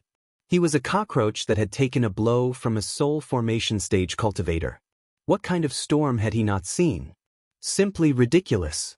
After being released from the goldfish tank, Cockroach Wenxiang breathed free air again. It stared at Wang Ling and crossed its legs, its attitude extremely arrogant. "Tell me, how do you want to fight? Let me tell you, I'm an unkillable cockroach." All the cats. Li Jingtan started to cover its face with its paws. It had never seen anyone court death like this, but this was normal. Wang Ling's incarnation of Immortal Meow was nothing more than a legend in the cat world, and only old cats of Li Jingtan's generation knew about it. Newborn kittens had to listen to old cat stories to learn about Immortal Meow. And there were even fewer cats who had actually seen Immortal Meow. Thus, Li Jingtan's independent regiment was more like a cat regiment favored by Wang Ling. The cats in the independent regiment had already seen Wang Ling no less than 3 times, which was why many of them were willing to work for Li Jingtan. In many cat eyes, Li Jingtan was a cat favored by a god, and good things might happen if they followed this Commander Li. But as an authentic cockroach, Cockroach Wenxiang indeed couldn't understand this belief in the cat world. It even started to provoke Wang Ling, knowing that Wang Ling's slap wouldn't be able to do anything to it. "How about this? Let's make a bet. If you slap me unconscious, I'll go and testify." It could be said that this was Wang Ling's first time encountering such an arrogant cockroach. Even the old devil and evil sword god had their souls flash before in the face of its slap. The moment they were slapped, they had no doubt that they would die. But Cockroach Wenxiang actually thought that no matter how bad it would at most be knocked unconscious. This kind of inexplicable self-confidence made Wang Ling unhappy. Of course, he couldn't slap Cockroach Wenxiang to death, because he still had to keep it alive to find a witness. But it was still possible to teach Cockroach Wenxiang a lesson. Wang Ling mustered all his strength and imbued his cat claws with primordial qi. Dark blue streams of air instantly emerged from his claws and rose into the air like colored steam. Spirit energy materialization, all the cats were horrified. It could only be said that Immortal Meow was in the end Immortal Meow. This was a sign that the spirit power in the body had reached its peak, which proved that the concentration of spirit energy was extremely high, which directly caused the spirit chi to materialize as steam when it was released. This was a sign of an expert, because there were very few cultivators who could materialize spirit energy. Cockroach Wenxiang broke out in a cold sweat. It never thought that this white cat would indeed be different from all the spirit beasts it had seen before. Even a soul formation cultivator couldn't materialize spirit energy, unless this cat was true immortal level? A true immortal level cat? How was this possible? Cockroach Wenxiang was alarmed. If this was really the case, perhaps this immortal meow could be recorded in the cultivation encyclopedia as a historical record for research. How could there be such a fierce spirit beast in the world? Ready? Wang Ling opened his mouth in the next moment. This was the first time he had spoken as Immortal Meow. Before Cockroach Wenxiang could react, the claw, which had been accumulating power for a while, was already swatting at Cockroach Wenxiang. In that instant, there was a violent earthquake, and the area for hundreds of li around number 59 high school began to shake violently. Just as Wang Ling's paw was about to land on Cockroach Wenxiang's head, it had already fainted from fright. Then Wang Ling withdrew his hand just in time. This earthquake had happened so suddenly that no one had expected it to happen. Songhai City was on the coast and not between the cracks in the Earth's crust, so earthquakes were very rare. This sudden earthquake had a magnitude of 12.0 and lasted for 2 seconds. Although it didn't cause any damage, Wang Ling's paw was eventually recorded by geologists in the cultivation encyclopedia, and human cultivators began to think about protecting the natural environment.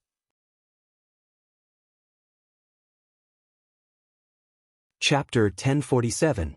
Wang Ling's slap scared Cockroach Wenxiang so much that it fainted on the spot.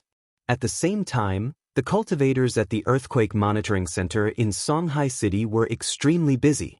The earthquake had come so suddenly that the magic treasure responsible for monitoring had been destroyed before it could react.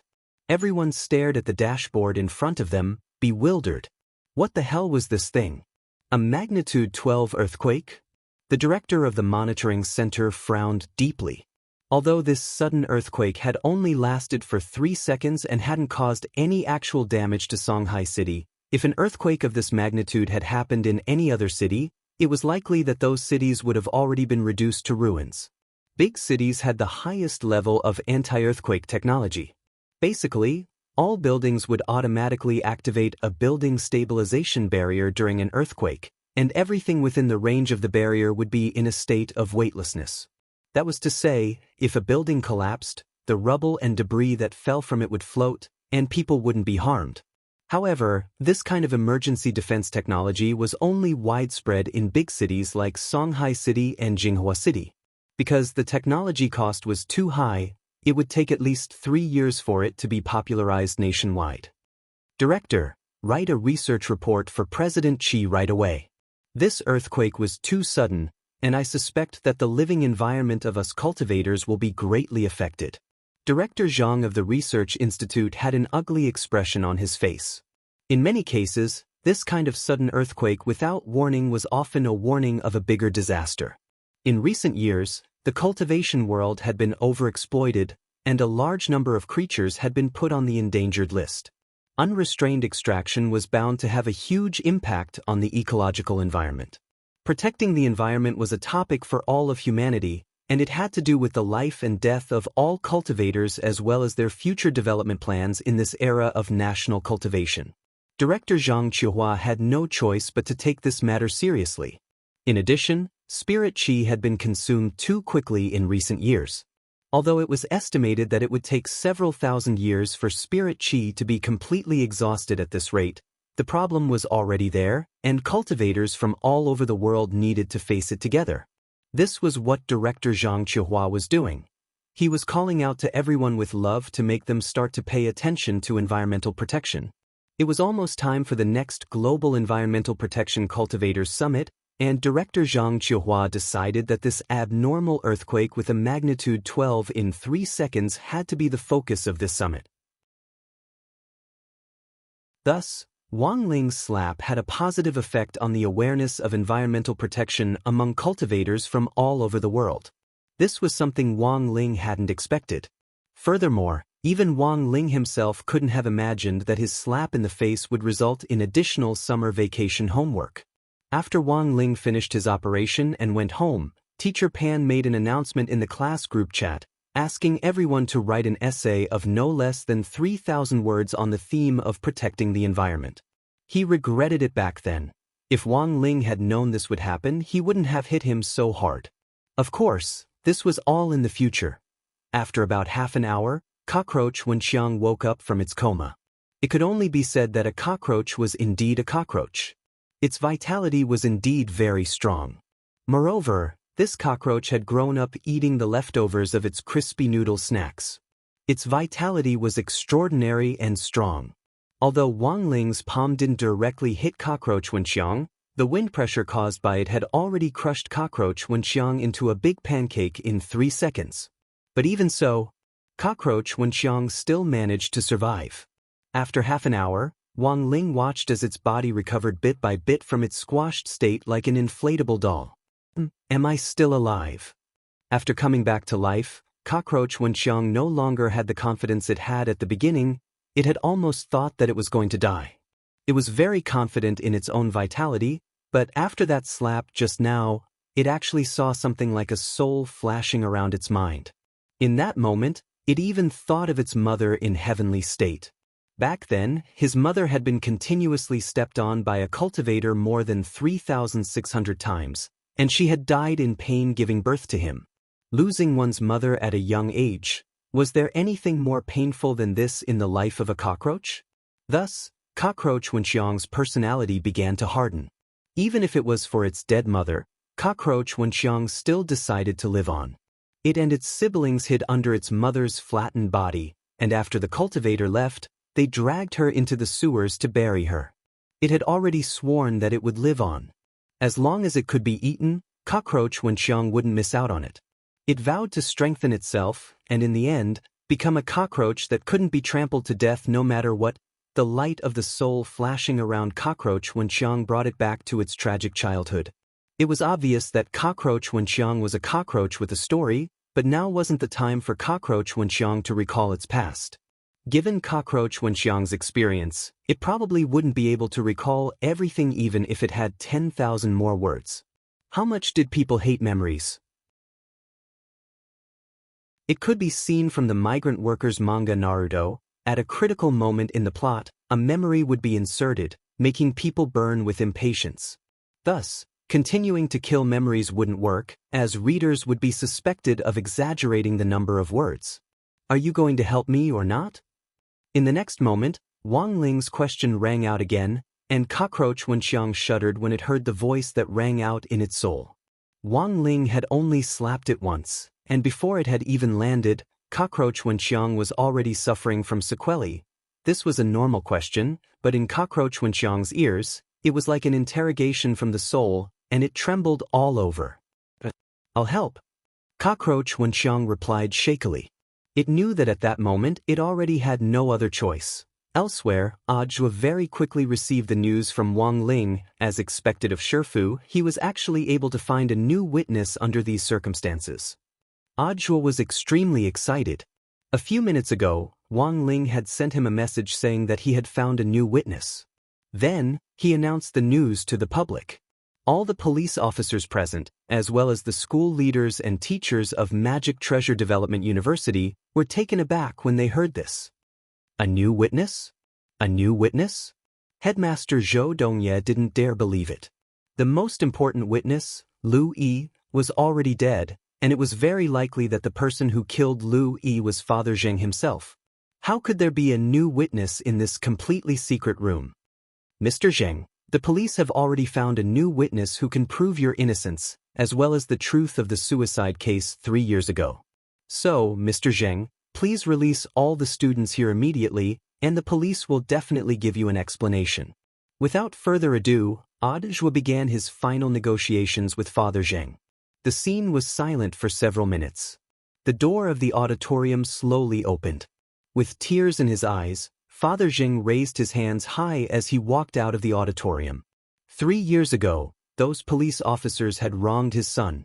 3 years later, he still chose to believe that the police officers could prove his son's innocence and reveal the truth to the world.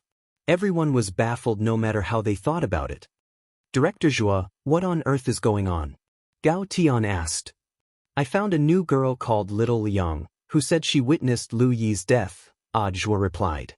Who is Miss Little Liang? A cockroach, commonly known as a cockroach.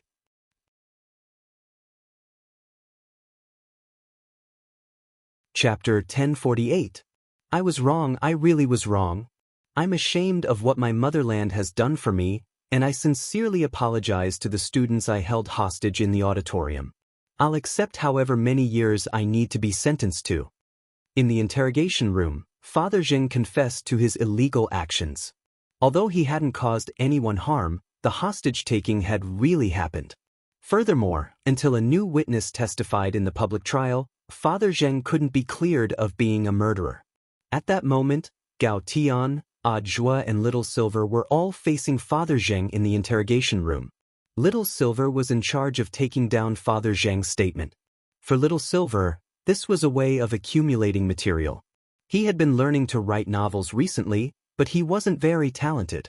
He had already serialized more than 100,000 words, but he hadn't received a contract offer backstage. Little Silver felt that it was because he hadn't accumulated enough material enough. Thus, helping Gao Tian take down his statement was also a way of accumulating material. Gao Tian's and Zhua's interrogations were different. In order not to steal the credit, the two of them had a clear division of labor. Gao Tian only asked about the hostage-taking, while Zhua asked about the magic treasure plagiarism case. Did you take the auditorium hostage because of the plagiarism case 3 years ago? Gao Tian asked. Yes, I had to find out the truth about it. I wouldn't hesitate, no matter the price, Father Zheng replied, his hands shackled in spirit shackles. This was originally a treatment reserved for the old devil, but considering that Zhua had taken the blame in recent months and that the realm of the wanted criminals who had been caught had gotten higher and higher, Wang Ling and Wang Ming decided to have the Research Institute mass-produce them. Spirit shackles had already become a standard in prison. If no new witness had appeared, would you still have done this? Gao Tian asked. Father Zheng thought for a while, then said hesitantly, It's hard to say, you should have taken legal action. That's the right way to go, Gao Tian said. But I really didn't have any other choice. I used online complaints and offline petitions, but nothing came of it in the end, because I didn't have any concrete evidence. As for the witnesses I wanted to find, they all died at the hands of others after I arrived. I didn't hurt anyone in this matter. Father Zheng said in full detail, including Lu. At first, I just wanted to use magic to pull him out from behind the screen. In the end, when I passed through the screen, I suddenly realized that Lu Yi was already dead. Gao Tian nodded. He compared Father Zheng's confession with the evidence they had so far. Father Zheng's words were very credible. He could answer most of the questions in great detail. It was similar to the information the police had. It was just that Gao Tian and everyone else in the interrogation room was very concerned about one thing. Father Zheng's realm had increased abnormally. What's going on here? Explain to me how you managed to raise your cultivation so quickly. Don't tell me it's because of a fortuitous encounter. It's not, and you're not the main character. Gao Tian gazed at Father Zheng. It wasn't just Gao Tian who was curious about this matter. All the police officers who had been paying attention to this covert operation were actually very curious. I don't know if you believe me. Speaking of his sudden increase in realm, Father Zheng was a little flustered. He stared into Gao Tian's eyes and replied, It's because of a bag of frozen dumplings. Instant frozen dumplings. As soon as this answer came out, all the police officers inside and outside the interrogation room were shocked. What on earth is going on? Gao Tian asked. It actually happened a few days ago, on September 14th. Faced with questioning, Father Zheng told them everything about how he had become stronger. For so many years, I've been secretly looking for evidence in an attempt to retract my confession. All my living expenses are basically used to pay for the detective's investigation. To save money, I usually go to the cultivation department store to buy things in the returned goods section. That day, as usual, I bought a few bags of frozen food. In the end, after I went back and ate one, I suddenly felt my whole body heat up, and my realm advanced by leaps and bounds. I was full of energy, and then, my realm increased just like that. Gao Tian, Little Silver, and Ajwa all sucked in cold breaths of air when they heard this. That was right. There were no push-ups, no squats, and he didn't insist on not turning on the air conditioner on a hot summer day. It was all because of a bag of frozen dumplings that Father Zheng had advanced. The point was that this matched up with the information the police had. The information in Gao Tian's hands clearly stated that after Father Zheng had been detained, the police had found a bag of frozen dumplings in his rental apartment, which had already been eaten. Furthermore, it was confirmed that the dumplings had been bought from the store's returned goods section and had been sold at a 40% discount. Although it was hard to believe, Gao Tian completely believed Father Zheng's words. Not only did they have the information in their hands to testify, but the polygraph in the interrogation room hadn't detected anything unusual. This was a high-precision polygraph. As long as someone didn't answer the question truthfully, the polygraph would emit a beeping alarm. Of course, this alarm couldn't be played directly. The warning sound would continue to be transmitted through the earpieces hanging in the ears of Gao Tian, Ajwa, and Little Silver in the interrogation room. Prisoners usually didn't know about the polygraph, which was to prevent prisoners from deliberately preparing answers in advance when they were being interrogated. Thus, Gao Tian and the other police officers were stunned. How could a bag of frozen dumplings be so powerful? F***K. What's the stuffing in these dumplings? Celery, pork, or mushroom? I'll eat them when I get back tonight. The police officers outside the interrogation room couldn't sit still anymore, especially Chief Zhao himself. He had been paying close attention to this case, and after learning the secret of Father Zheng's promotion, he was so excited that he almost jumped up. The reason why he hadn't been promoted wasn't just because his performance wasn't good enough, but also because he was stuck at a bottleneck in his realm. Chief Zhao had been stuck at the nascent soul stage for a very long time, and if he wanted to be transferred to a central core department like Huaxiao Alliance, he had to be at the soul formation stage or above. Gao Tian and Ajwa then whispered to each other and decided to take Father Zheng for a checkup. If it really was because of those frozen dumplings, as long as they did a detailed test, they should be able to analyze the ingredients of the dumplings from Father Zheng's gastric juices. Alright, that's all for my questioning. Director Zhu was next. At that moment, Gao Tian capped his pen and crossed his fingers. It's over, Ajwa said. That's it. Gao Tian nodded affirmatively. Since the chain of evidence matched up, Gao Tian felt that there was no need to continue the interrogation on the hijacking itself. On the contrary, Gao Tian was more interested in the reopening of the case 3 years ago. But he wasn't the person in charge of it, so Gao Tian could only hand it over to Ajwa. First of all, I want to know more about student Zheng Jingshuan's family situation. May I ask, why did you divorce student Zheng Jingshuan's mother, Madame He Xiaolan? Ajwa's first question was a little personal, but it was still very necessary. His family environment was also a major reason why student Zheng chose to commit suicide in the end. Because Alan and I didn't get along, so we divorced, Father Zheng replied. As soon as he said that, Ajwa and the others instantly heard the lie detector alarm in their headsets. Beep, beep, beep, beep. Father Zheng, please answer your question truthfully. Ajwa's gaze turned sharp. Father Zheng panicked a little. Because Alan found out that I cheated, beep, beep, beep, beep. Because I realized that I like men, beep, beep, beep, beep. Father Zheng was almost in tears. F***K. Because our married life isn't happy, of course, it's mainly because of me. Is that okay? This time, the alarm didn't go off again. Tianjin.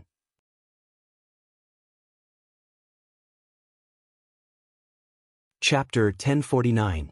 Ajwa wasn't interested in prying into other people's affairs.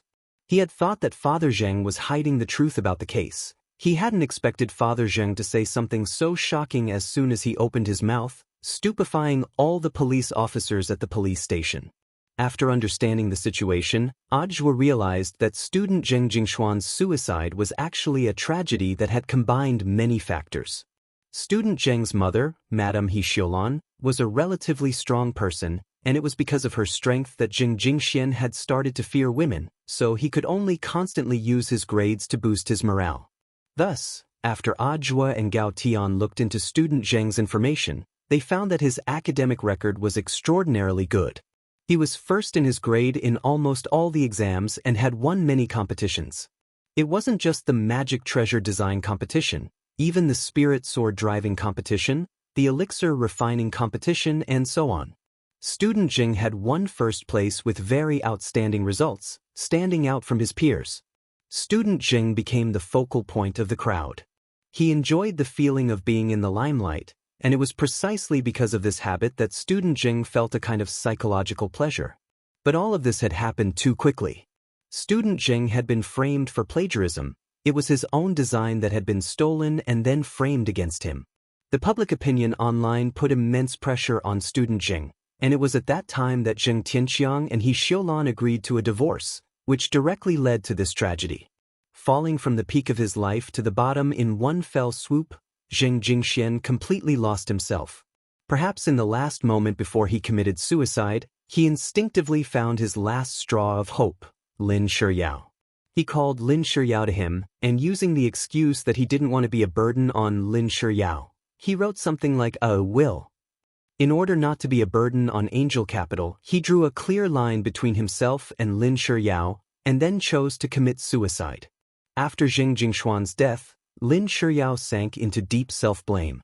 She hated herself for being cowardly, for not pulling Zheng Jingxian out at the most critical moment, and instead started to doubt her boyfriend's behavior as the rumors spread. She also hated herself for being foolish, for actually not pulling Zheng Jingxian back to the other side at the last moment. She hated herself the most, but it was too late to say anything now. The dead couldn't be brought back to life. Zheng Jingshuan's death had been buried for 3 whole years along with the magic treasure plagiarism case from 3 years ago. As Father Zheng said, he had tried many normal channels to lodge a complaint, but the mastermind pulling the strings behind the scenes had left him powerless to breathe. Helpless, Father Zheng finally chose this path that seemed to be out of desperation. September 19th, the 36th day of the summer vacation. As for Father Zheng's hostage kidnapping case and the magic treasure plagiarism case from 3 years ago, the Cultivation Police Bureau and the General Administration of 100 schools respectively filed public prosecutions in court. The Police Bureau requested that the hostage kidnapping case be charged, while the General Administration of 100 schools requested that the magic treasure plagiarism case be retried. This was a public trial, and all the people in the country, including many foreign netizens, were paying attention to this incident online. There were no empty seats in the auditorium. Apart from the media reporters, Zhou Dongye, the headmaster of Magic Treasure Development University, as well as other people involved in the plagiarism case from 3 years ago who were still alive, had been summoned to court by the police bureau. When Gao Tian brought Father Zheng to the defendant's seat in the courtroom with spirit shackles on his hands, he saw a familiar person. Student Fu Fuxing, who had accused Zheng Jingxian of plagiarism back then, was also sitting here. He was sitting in the second defendant's seat, and was probably going to appear in court as a defendant in the plagiarism case. At the same time, student Fu Fuxing was probably the person who knew the most about the case from 3 years ago, but those who were at the core of the case were basically all dead. Father Zheng had resented Fu Fuxing before, but looking at it now, he thought that maybe Fu Fuxing really didn't know anything, and was just a pitiful person who had been used. Otherwise, why would Fu Fuxing be here alive? Songhai Intermediate Cultivation Court. The judge in charge of the trial this time was called Liang Exin, a middle-aged man with swept-back hair and a righteous expression. Since this case wasn't just about the hostage situation, there was also the possibility of overturning the verdict on the case from 3 years ago.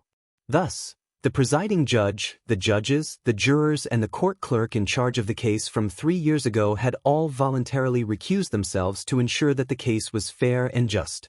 All rise. The court is now in session. There wasn't the slightest ripple on Liang Xian's face.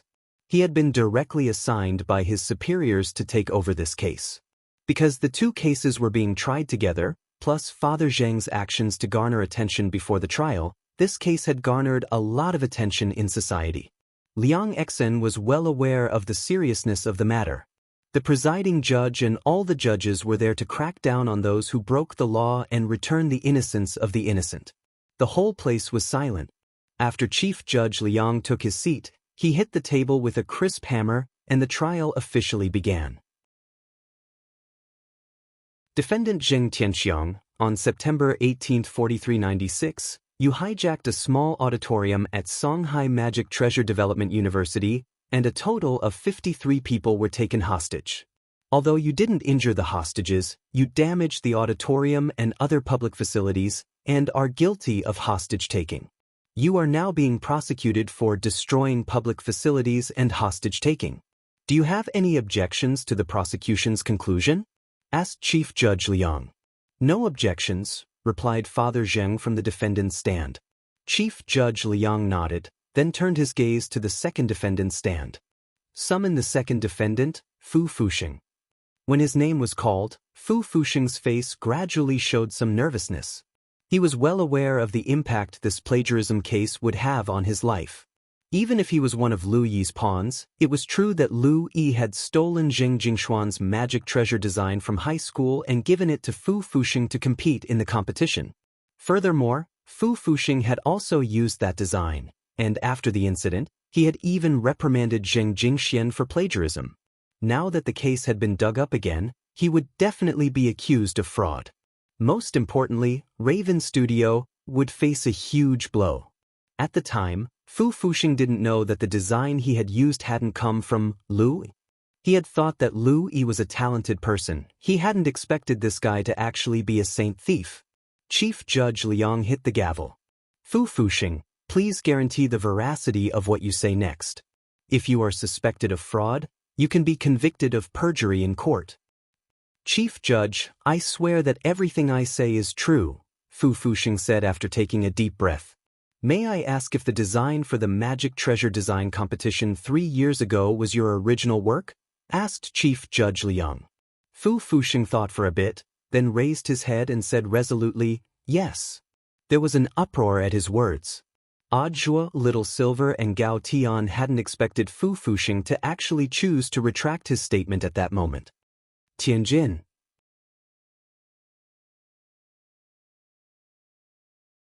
Chapter 1050. During the pretrial hearing, Fu Fuxing's answer had been the complete opposite of what he was saying now. He had pushed all the blame onto Lu Yi, put himself out of the picture, and at the same time pretended to be the victim. Later, he felt that Fu Fuxing was probably doing this mainly to absolve himself of the crime. Now that things had developed to this point, it was questionable whether Raven Studio could continue to operate. Raven Studio was now at the critical stage of going public, and Fu Fuxing was unwilling to let his efforts go to waste just like that. The fame and wealth he had spent 3 years accumulating in the magic treasure design world might all come to an end with this trial. Thus, Fu Fuxing was afraid. Given the current situation, it was already no longer a problem for Fu Fuxing to lose money, since he could earn it back. But he absolutely couldn't have a criminal record. Using someone else's work to participate in a competition and flaunting it as an original work was also a form of academic fraud. After the incident with Dr. Zhai, the pioneer of academic fraud, Huaxiao Alliance had immediately issued new laws and regulations to rectify and restrain academic fraud on a large scale. The maximum penalty for this was a prison sentence of more than 30 years, a fine of 500,000 Huaxiao dollars, and the revocation of all academic qualifications and honors. Fu Fuxing was afraid that he would spend the rest of his life in prison. But since he had the guts to say this to the judge, he definitely had what it took to back it up.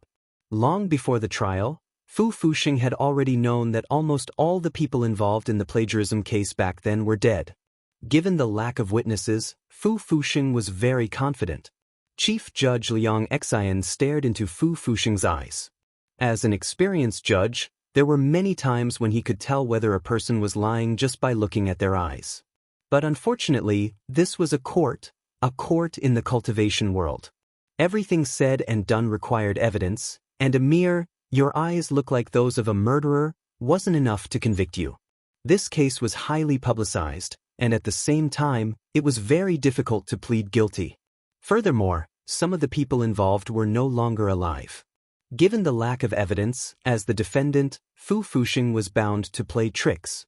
All of this was within Chief Judge Liang Xian's expectations, but he hadn't expected Fu Fuxing to speak so resolutely, not giving himself any leeway at all. But as the chief judge, Liang Xian wasn't affected by Fu Fuxing, and his face was still as calm as an ancient well. He then turned to look at the prosecution. Since the prosecution had filed a public prosecution, they must have already found evidence. "Prosecution, please speak." Liang Xian raised his hand to indicate for the prosecution to begin. Fu Fuxing had hired a lawyer. This lawyer was called Wu Yuanji, and was one of the few powerful lawyers in all of Songhai City. Furthermore, Wu Yuanji was a rather thorny figure for all judges. This person advocated for the defense of innocence. In order to show his strength unilaterally, he only helped others to plead not guilty. In order to support the theory of innocence, he was very good at finding doubtful points and loopholes in the case to create evidence that was favorable to the defendant. This time, Fu Fuxing's defense lawyer was Wu Yuanji, which made Gao Tian feel a little headache. "Is there a problem with this person?" Little Silver asked in a low voice. "This person's name is Wu Yuanji. He's very good at sophistry, and he can forge evidence without giving himself away. He's a very tricky lawyer. He has defended more than 100 cases, and all of them were acquitted as soon as he accepted them. So far, he has only lost one case." "What case?" Little Silver was curious. Gao Tian said, "There was a family where the wife cheated on her husband. The husband went out and killed the adulterer. Later, he was charged with murder. In the end, because of Wu Yuanji, it was proven that there wasn't enough evidence, so the man was released. In the end, that man went out and killed his wife." Little Silver and Ajua. Just as Gao Tian and the judges in the courtroom had expected, perhaps because of Wu Yuanji's presence, Fu Fuxing's performance was much steadier than everyone had imagined. He was frighteningly calm. As for Wu Yuanji, he didn't take this case seriously at all. He sat calmly in the dock with his legs crossed.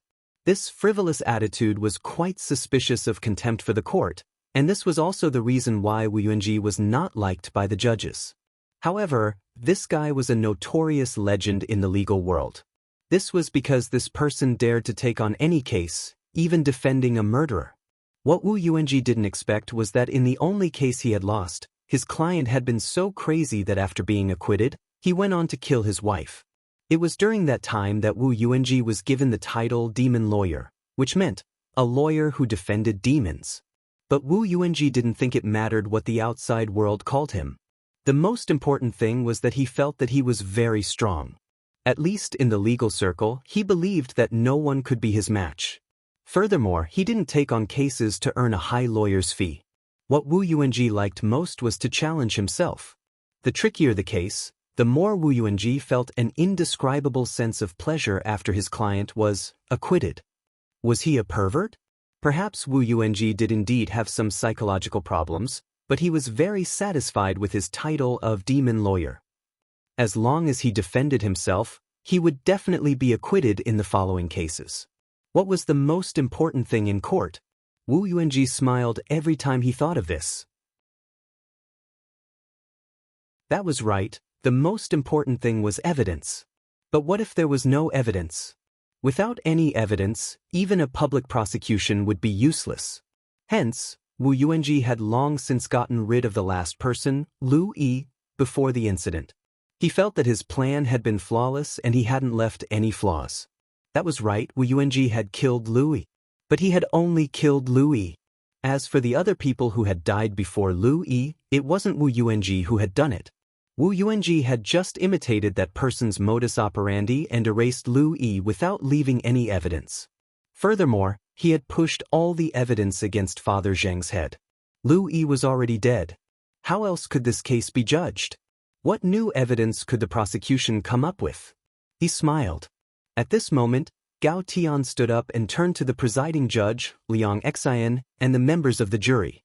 He bowed deeply to them and said, "Presiding judge and members of the jury, I hereby request for a new witness to be brought forward." As soon as these words came out, everyone present fell into a deep shock. There was actually a witness.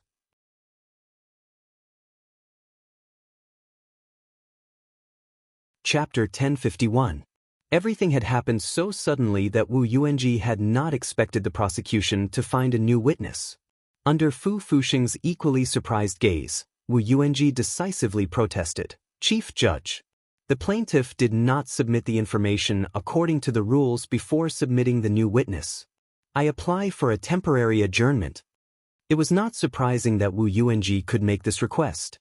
It was in accordance with the rules and regulations to apply for evidence in advance. However, if the court adjourned now, the next court session would have to wait until tomorrow. This was because the examination of the witness still needed to be decided by the jury. Only those who met the rules and regulations could appear in court as a witness. Liang Xian carefully weighed the pros and cons. He could roughly guess that Wu Yuanji was probably thinking of some conspiracy again. But it was precisely because this person was cunning that Liang Xian, as the presiding judge, knew that she had to follow the existing rules and regulations and adjudicate the case according to the existing laws. Otherwise, as long as Wu Yuanji got hold of the slightest flaw, he might apply to Huaxiao Alliance to replace the presiding judge. In Wu Yuanji's previous cases, it was not as if there were no precedents where the presiding judge was asked to be replaced after being caught red-handed in the middle of the case. The defense lawyer's request is granted. The public prosecution is requested to submit the witness information today for review in accordance with the rules and regulations. Therefore, after some consideration, Chief Judge Liang Xian finally agreed to Wu Yuanji's request. He slammed the gavel down, making a crisp sound. Court adjourned. To everyone's surprise, the court session lasted less than 10 minutes, but it was adjourned because of such an unexpected event. Now the whole internet was waiting to see the melon. No one had expected such a thing to happen. Netizens had different opinions about Liang Xian's decision. Some thought that Liang Xian was on Wu Yuanji's side, while others held the opposite opinion. They thought that Liang Xian, the presiding judge, was just following the rules and regulations. At the same time, Wang Ling was also watching the live online broadcast of the public trial. There were so many bullet messages on the screen that he was dazzled by them. In today's online environment, people didn't know who the other party was. The phenomenon of people attacking each other at the slightest disagreement had turned the bullet screens of major platforms into battlefields. Loopy Toad lay on Wang Ling's knee and watched the live stream with him. It was super envious of Little Silver, who could actually appear in court with Gao Tian as a member of the public prosecution. Loopy Toad had originally wanted to go today, but considering that some of the news reporters might be allergic to dog fur, it could only watch the live stream with little Master Ling at home. It was all because he hadn't cultivated into a human form. How great would it be if it could also transform into a human? Loopy Toad realized that after becoming a dog, it suddenly had a new goal. It decided that before Wang Ling graduated from high school, it would be able to cultivate a human form. Logically speaking, it wasn't difficult to cultivate a human form, but Loopy Toad's situation was a little special. It used to be a demon king of the demon race, and had later become a spirit beast thanks to Wang Ling's cultivation technique. Compared to other spirit beasts, Loopy Toad had more twists and turns on its path of cultivating a human form, as well as its gender and appearance. You'll be able to cultivate a human form. Wang Ling rubbed Loopy Toad's head, which numbed Dog 2 all over. For some reason, dogs and cats especially liked to be touched by humans. Their chins or the part above their heads near their ears would often give them a comfortable feeling and make them tremble all over. Loopy Toad didn't feel much at first, but it gradually realized it seemed to have been assimilated, and the longer time passed, the more serious the assimilation seemed to be. For example, recently it had lost interest in fly-flavored dog food. It had actually fallen. Suddenly, Loopy Toad felt a pang in its heart. It was all Wang Ling's fault for spoiling it so much that he could let it lie on his knees. What normal person could receive this kind of treatment? While the online bullet messages were discussing the adjournment, Wang Ling received a message from Ajua. Shifu, as expected, the court has been adjourned. Everything is going according to plan. Loopy Toad looked at Ajua's message and was blank. Everything was going according to plan? Of course it was. Because long before the court session, Wang Ling had already predicted that the lawyer who would be representing Fu Fuxing this time would be Wu Yuanji, who was known as the Devil's Lawyer. Wang Ling had also discussed countermeasures in private with Ajua early on. It could be said that Wu Yuanji had already fallen into their trap, and the adjournment this time was within their expectations. Director Zhua, what should we do next? Gao Tian was also actively communicating with Ajua after the first round of the court hearing. Putting down his phone, Ajua said to Gao Tian, let's stick to the original plan. Try to act as natural as possible and don't alert the enemy. Wu Yuanji is very cunning. As Ajua and everyone else who knew Wu Yuanji thought, this devil's lawyer's greatest skill was to destroy and create evidence. What Ajua and the others were going to do next was very simple. They were going to grab hold of Wu Yuanji's weakness, and then make him disappear from the legal circle forever to avoid any future troubles. Elsewhere, Wu Yuanji felt a headache coming on when he heard that the prosecutors had found a new witness. In the detention center, Wu Yuanji met with Fu Fuxing as his defense lawyer. Fu Fuxing was agitated as he gnashed his teeth. What's going on? Isn't Lu Yi already? Keep your voice down. Wu Yuanji rolled his eyes at Fu Fuxing. Lu Yi is indeed dead. I didn't expect them to find another witness. But it's fine. In any case, I can win the case. It's just a little more trouble for me. You have a solution? Fu Fuxing's eyes lit up, then darkened as he looked at Wu Yuanji. You should be well aware of my request. My request is to prove my innocence. Not only do I have to prove my innocence, I also have to protect my reputation. Reputation? Wu Yuanji laughed. He moved his face very close and stared into Fu Fuxing's angry eyes through the glass. From the moment you asked me to be your defense lawyer, what reputation do you have left? I want you to pay me double the original legal fees, which is 100 million yuan. Otherwise, I'll have to ask you to find someone better. You. Fu Fuxing was speechless. I advise you to think clearly. Is your life and freedom more important, or money and reputation more important? You can weigh the pros and cons before telling me. You devil, I hope you understand that up until now, only I, the devil, can help you win this case. Speaking up to this point, Wu Yuanji curled his lips and smiled wickedly. As long as you understand, I will take action tonight. With that, Wu Yuanji slit his throat. Can you ensure that it's done cleanly? Of course it's clean. I'm already very familiar with these methods. Okay, I promise you. In the end, Fu Fuxing replied. But they didn't know that their entire meeting this time was under Gao Tian's surveillance. They actually wanted to murder a witness? Gao Tian could only use a popular phrase to describe the despicable behavior of these two people, making people spit out rice.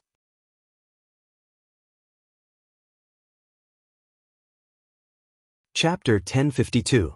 Wu Yuanji must have had his own special intelligence network to be able to dominate the lawyer circle for so long. He had a group of spies under him who collected all kinds of information for him. Many of these people were criminals who had been prosecuted for the death penalty. Wu Yuanji acted as a defense lawyer for this group of people and finally ruled them innocent. Later, these people followed Wu Yuanji loyally and became Wu Yuanji's loyal intelligence personnel. Of course, the reason why Wu Yuanji chose to defend this group of people for free was not because he was kind, but because he liked their talent. The reason why Wu Yuanji's defense was so smooth was purely because this was a group of highly intelligent criminals. When they committed the crime, they would not leave too many traces. This also gave Wu Yuanji enough space to defend himself. Destroying evidence and turning the unreasonable into reasonable was the first rule of Wu Yuanji's defense.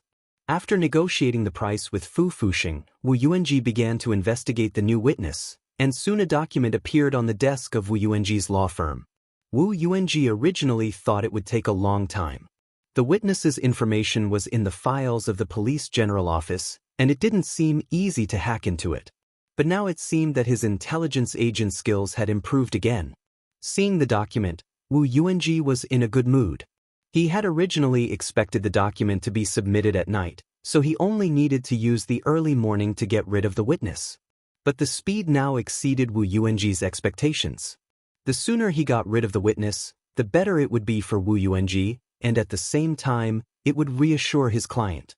Fu Fuxing had spent 200 million in legal fees here, so he could be considered a big client. Little Liang. Wu Yuanji repeated the name on the document. There was no photo or home address in the document.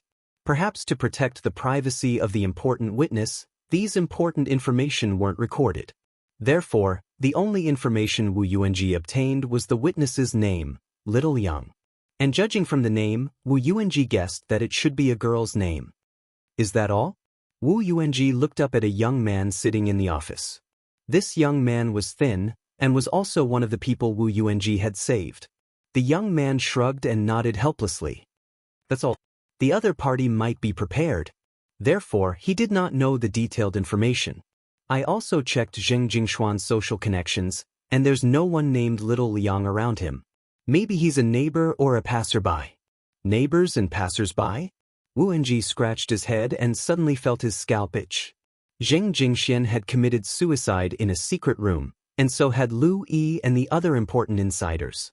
How could any passersby or neighbors have seen this? Based on these conditions, Wu Yuanji thought of a possibility. Could it be perjury? In order to prove that Fu Fuxing was guilty, the prosecution deliberately created a new witness. It was not impossible. But if there was, and if he managed to get hold of the key evidence, the prosecution would definitely lose this case. Wu Yuanji frowned. No matter what, he still needed to personally verify this matter. Wu Yuanji got up. He had already decided to assassinate this Miss Little Liang. Although he wasn't sure where she was right now, since she was an important witness who would appear in court tomorrow, Wu Yuanji was certain that she was most likely in the important witness protection room at the police headquarters. The room was heavily guarded, and it clearly wouldn't be easy to break in. But Wu Yuanji wasn't the least bit worried that his movements would be discovered, because a few days ago, he had discovered that he had awakened a special power.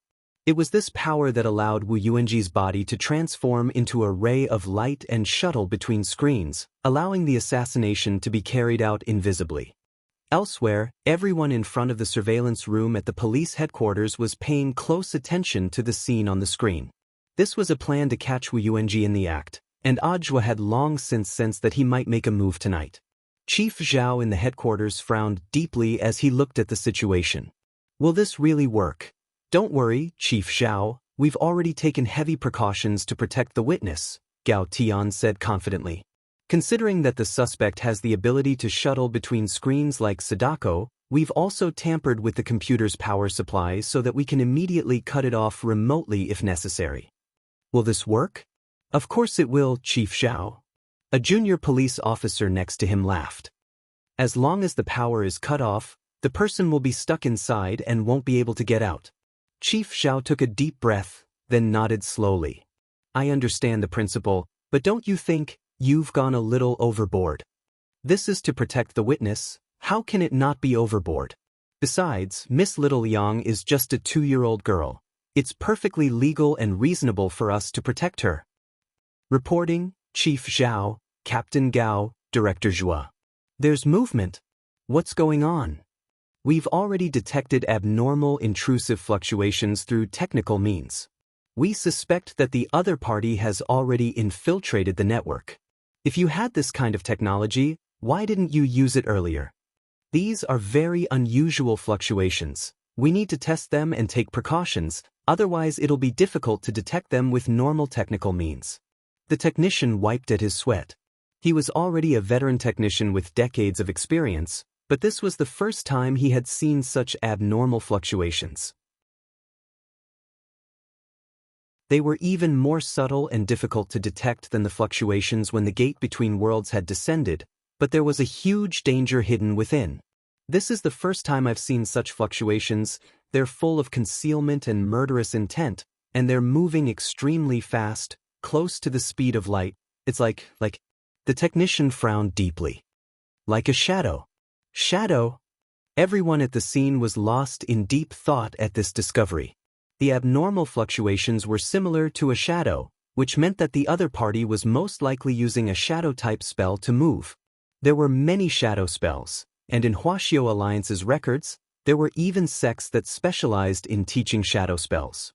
These cultivators could use their shadows to retrieve objects and even fight with them. However, no one had ever heard of using their shadows to kill someone across a screen. To accomplish this, the other party's mastery of shadows had to have reached the point of perfection. Shadow spells are usually bound to the user's body. To travel across a screen and move at the speed of light, the user's body has to be strong enough to withstand the tearing of space. But as far as I know, even the sect leader of Shadow Sect can't do this. Shadow Sect's shadow separation spell can only last 16 seconds at most, Chief Zhao said doubtfully. Then, here was the question. How did a golden core lawyer like Wu Yuanji obtain this kind of power? Could it be that he also ate frozen dumplings?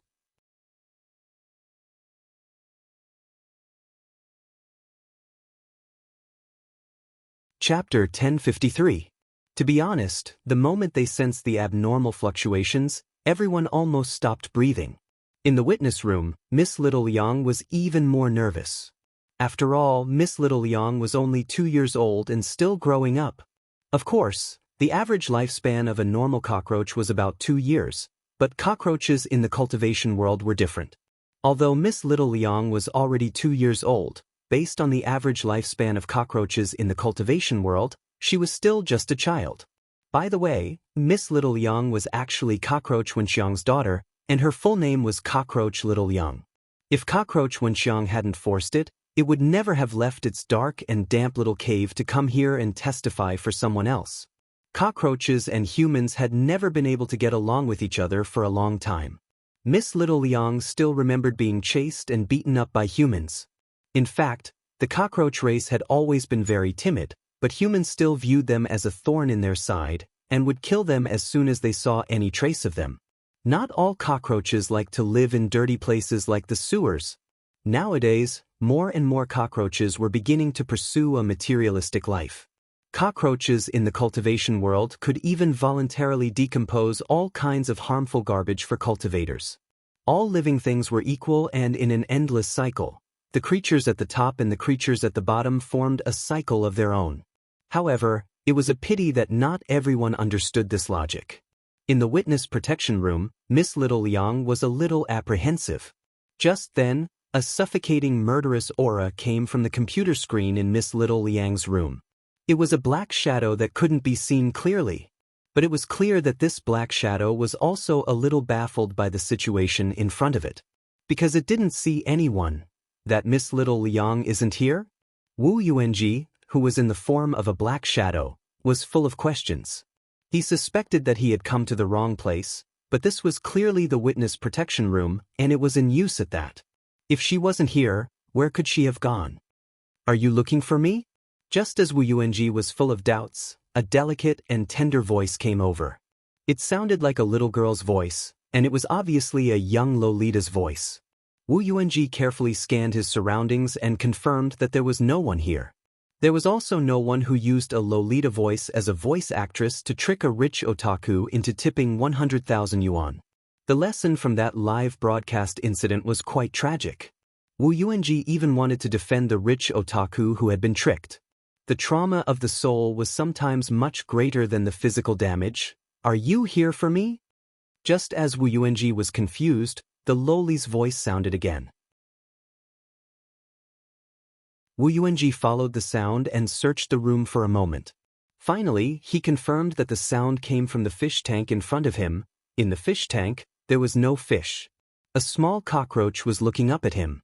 Cockroach! Wu Yuanji was stunned by the scene before him. He was considering the possibility of a problem. Could that legendary Miss Little Liang be? Are you looking for Miss Little Liang?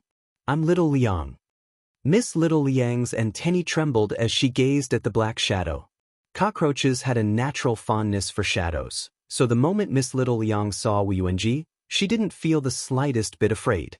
On the contrary, she felt a strange affinity for him. Recovering from his shock, Wu Yuanji laughed wildly in his heart. Crazy. This bunch of people had really gone crazy. They were actually using a cockroach as a witness? How could the application for a witness be approved by such an unreasonable request? But since Wu Yuanji was already here, he naturally couldn't make a wasted trip. Since he had already confirmed that this cockroach was the legendary Miss Little Liang, then, please go to hell, Miss Little Liang. Wu Yuanji had already killed a lot of people who had gotten in his way, so he naturally wouldn't feel any pity for a mere 2-year-old cockroach. The shadow he had turned into began to riot with an extremely vicious expression. Before his palm even landed, a wave of spiritual pressure had already turned into a powerful gust of wind. Bang! The fish tank was directly shattered. Miss Little Liang withstood the enormous spiritual pressure. She felt like she was about to die, and was in a state where she was on the brink of death, and soon fell unconscious. Lowly creature. Wu Yuanji withdrew his palm and sneered disdainfully. It was just a cockroach. If he couldn't even deal with a cockroach, then he, the devil's lawyer, shouldn't be able to survive in the cultivation world. But just as Wu Yuanji was about to leave, the seemingly dead Miss Little Liang actually came back to life. Her antennae twitched, and then she actually flipped over and came back to life. It hurts. I'm only 2 years old, still a child. Can you not use so much force? Why can't we talk things out? Miss Little Liang protested. She was actually still alive? The corners of Wu Yuanji's mouth twitched. Without the slightest hesitation, he slapped Miss Little Liang again. This time, he was sure that he had hit Miss Little Liang. Even a cultivator wouldn't be able to withstand this slap of his. Anyone below the soul formation stage would die on the spot if they were hit directly on the top of their heads. A mere cockroach still dared to be so arrogant. Wu Yuanji moved his palm away. It was as if he could already see Miss Little Liang's miserable state. It was just a cockroach. He had probably already smashed it into a meat patty, right? Wu Yuanji sneered. However, Miss Little Liang, who had already been flattened, actually bulged up like an inflatable doll and came back to life. I told you not to use so much force. It's against the law, the protection of minors. Miss Little Liang protested. Wu Yuanji was alarmed by such a tenacious vitality, so the undying cockroach's telepathic message was true? Were cockroaches really unkillable creatures? Wu Yuanji clutched his head. He felt like his worldview was about to collapse. But the truth was that only Miss Little Liang had such a strong vitality, because she was the descendant of Cockroach Wenqiang. And what kind of cockroach was Cockroach Wenqiang? This was the strongest cockroach that had grown up eating the leftovers of Wang Ling's crispy noodle snacks. The descendants of the strongest cockroach naturally inherited its ability to withstand beatings. Furthermore, Miss Little Liang's strong ability to withstand beatings astonished all the police officers at the police station. Thanks to Miss Little Liang stalling for time, they had already set up a barrier around the entire room while Wu Yuanji had been killing her. They had even cut off the power. The moment the light in the room dimmed, Wu Yuanji, who had turned into a Yin state, realized that this was a trap. He was trapped. Gao Tian and Ajua had been waiting at the door for a long time, ready to pull in the net. Ajua, Lawyer Wu, you can't escape. Gao Tian, Lawyer Wu, we will prosecute you for destroying evidence, animal abuse, and cultivating a forbidden spell. You can remain silent. But everything you say will be used as evidence in court.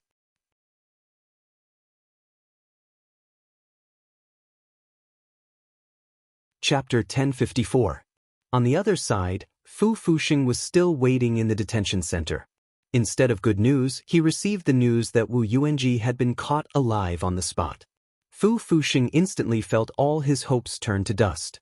According to the police officers in the detention center, Fu Fuxing's hair had turned a lot white that night. Wu Yuanji had also been put in spirit shackles, and his shadow form had been removed on the spot. When Gao Tian asked Wu Yuanji how he could display such power, Wu Yuanji's answer shocked everyone present. Frozen dumplings. I ate a bag of frozen dumplings, Wu Yuanji said. Frozen dumplings again? Chief Zhao's eyes widened. After hearing Zheng Tianxiang's confession, he had gone to buy a bag that night. And it was broccoli-flavored frozen dumplings produced by the Office of Strategic Deception. This bag of frozen dumplings was more expensive than broccoli produced by the Office of Strategic Deception. You might as well buy some broccoli and mash it up to make your own dumplings. What's the filling of the dumplings? Even Gao Tian couldn't help being curious. San Xian. I remember it's infant formula, nutritious dumplings for pregnant women, said Wu Yuanji. Why are you eating this? Are you pregnant? Little Silver had a surprised look on his face. My firm also needs to support people. I bought these frozen dumplings in the returned goods section, and they were cheap. Returned goods section again. Gao Tian lowered his head in thought.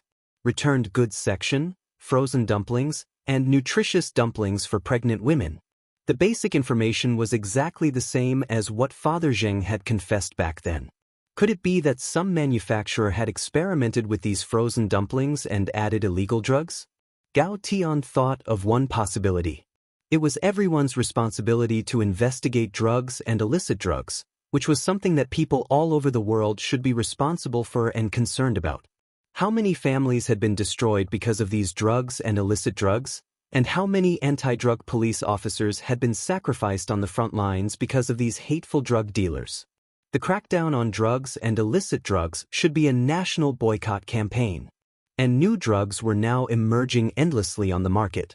If someone really used frozen dumplings to make this kind of confusing drug, it would simply be outrageous behavior. Immediately investigate the dumplings thoroughly. It was clear that Chief Zhao had also realized the seriousness of the problem, and he couldn't sit still. But when Ajwa heard about frozen dumplings for pregnant women, a hesitant expression appeared on his face. He remembered that his Shifu's mother, Master Wang, had gotten pregnant a while ago, and it seemed that she had bought a lot of things from the cultivation department store, and frozen dumplings had been on the list. When he had visited the Wang family's small villa before, Mother Wang had been returning the goods because she had bought too many things, and Ajwa remembered that a box of frozen dumplings had been loaded into the truck. So in the return area, there was a box of frozen dumplings that had been in the Wang family's small villa. As for whether this box of frozen dumplings had anything to do with the dumplings that Wu Yuanji and Father Zheng had eaten, Ajwa wasn't sure. It can't be such a coincidence, right? Actually, Ajwa was still a little scared. He recorded this matter and planned to send a message to his master to confirm. He knew that his master loved to enchant things for him to play with. If this frozen dumpling was really enchanted by his master, then everything made sense. After eating the frozen dumplings enchanted by his Shifu, it would be strange if his realm didn't rise quickly. It would be fine if the sudden increase in combat power was used in the right way, but if it was used by people like Wu Yuanji who wanted to use the sudden increase in power to do things that violated the law, not only would it bring trouble to society, but the police station would also be busy. During the interrogation that night, Wu Yuanji confessed to all of his crimes. He had been caught red-handed, and Gao Tian's law enforcement recorder had recorded it on the spot, as well as Miss Little Liang's disability report. Wu Yuanji couldn't defend himself even if he wanted to. Wu Yuanji might be facing a sentence of up to 100 years. This demon of the legal world had stirred up trouble for so long by relying on his knowledge and ruthless methods, but in the end he couldn't escape the punishment of the law. The next day was September 20th, which was the 37th day of the summer break. Fu Fuxing appeared in court alone. He didn't have a defense lawyer. Because of Wu Yuanji's arrest and the fact that Fu Fuxing had hired Wu Yuanji, the public enemy of the legal world, when Fu Fuxing once again requested to change his defense lawyer, there wasn't a single lawyer in the entire legal circle in Songhai City who was willing to step forward to help him fight this case. Similarly, Miss Little Liang's appearance also shocked the entire cultivation world. When Wang Ling got up in the morning, the class chat group had indeed exploded with chatter. Letting a cockroach act as a witness, no one would have thought that this kind of thing would actually happen. Cockroach? Is that for real? Did my prophecy come true? Super Chin exclaimed. A while ago, he had mentioned that there might be some cockroach or other insects at home who might have seen what had happened. Who would have thought that a cockroach would actually appear in court to testify? Because it was a public trial, A lot of people directly took screenshots of the live stream and sent them to the group. When everyone saw Miss Little Liang state the facts in court with 2 antennae on her head, they actually couldn't help laughing. Why does this cockroach look a little cute? I've always thought cockroaches were disgusting. Maybe it's because this little cockroach has a Lolita voice? A Lolita voice. Sure enough, this was an evil thing. Some people used it to swindle money, and some cockroaches used it to act cute. At that moment, Teacher Pan couldn't help speaking in the group. Students, the facts prove that all living things are equal to begin with. As long as the conservation of living things is maintained, even cockroaches will help humanity develop. This is a very dramatic event, and it's worth all of us thinking about it. Since that's the case, students, teacher will give you another assignment. Everyone, write an essay of no less than 800 words on the topic of cockroaches and humans. The theme must be clear, the idea must be clear, and the positive energy must be promoted. This will demonstrate the special bond and friendship between living things. The class chat group instantly fell into an awkward silence. Teacher Pan wasn't happy. Students, why aren't you saying anything? Do you think the words in the essay are too few? How about this? The first 5 students who raise their hands to answer only need to write 800 words, and the rest of you must write at least 2,000 words. Seeing this, Wang Ling instantly replied with an ellipsis. Very good, congratulations to the first person to write an 800-word essay, student Wang Ling. Teacher Pan nodded in satisfaction. F***K. Wang Ling, I knew you were spying on us. I've never seen your hands speed so fast before. Super Chin couldn't help ridiculing.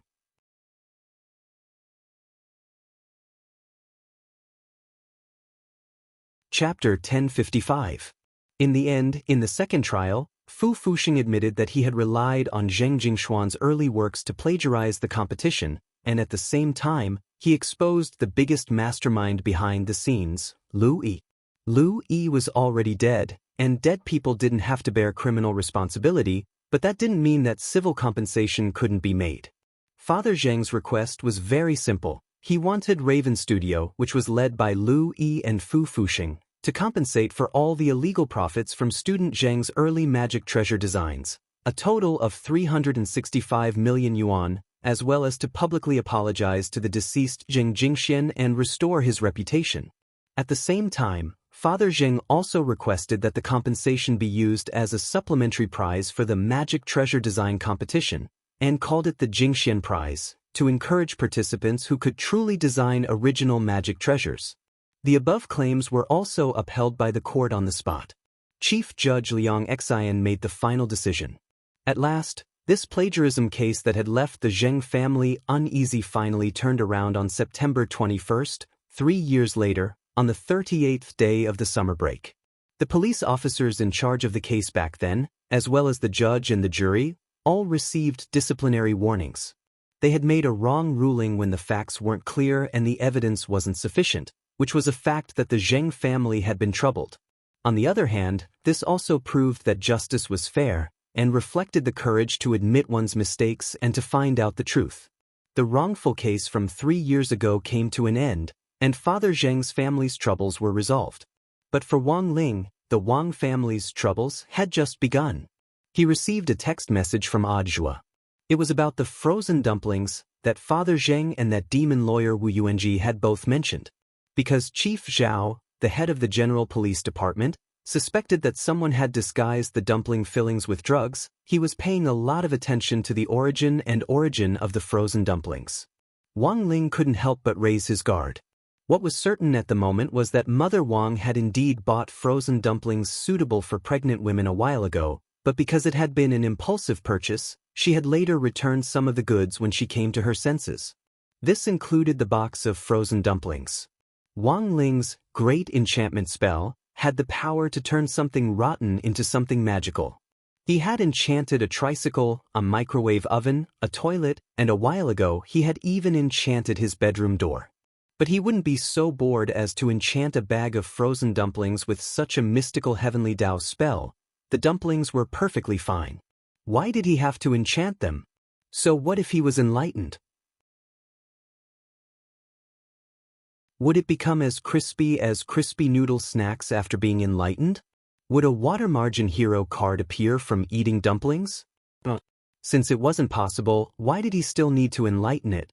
But he paid particular attention to the origin of these dumplings. He felt that it was necessary to investigate what had happened to this box of frozen dumplings that had been delivered to the small villa. He summed up the changes in Father Zheng and Wu Yuanji after eating the frozen dumplings. First, there was the abnormal growth in the realm. After eating the dumplings, almost all of them reached the nascent soul stage. He had directly crossed an entire realm.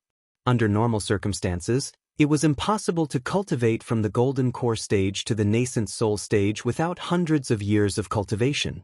Secondly, and most importantly, the powers that Zheng Tianqiang and Wu Yuanji obtained were all related to the shadow, so there might be some kind of connection between them.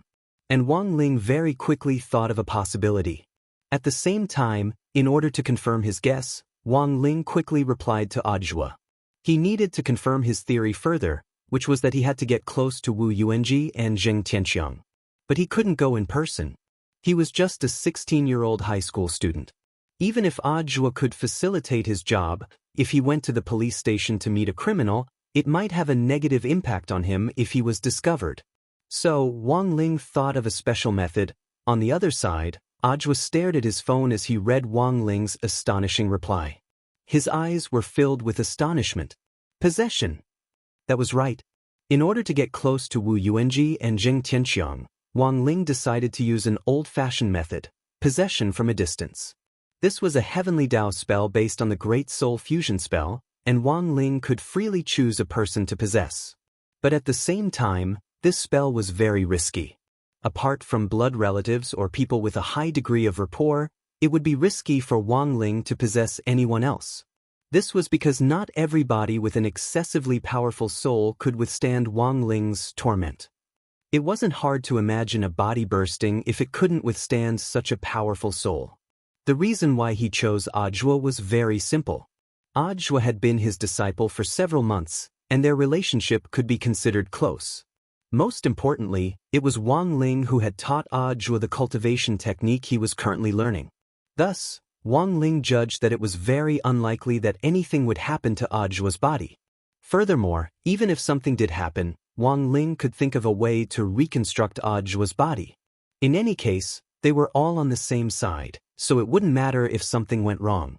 But it would be different if he possessed someone else's body. Even if something went wrong, Wang Ling would be able to solve it. It might still cause pain to other people. This was the first time Wang Ling had possessed someone else's body, and also the first time Ajwa had been possessed by Wang Ling.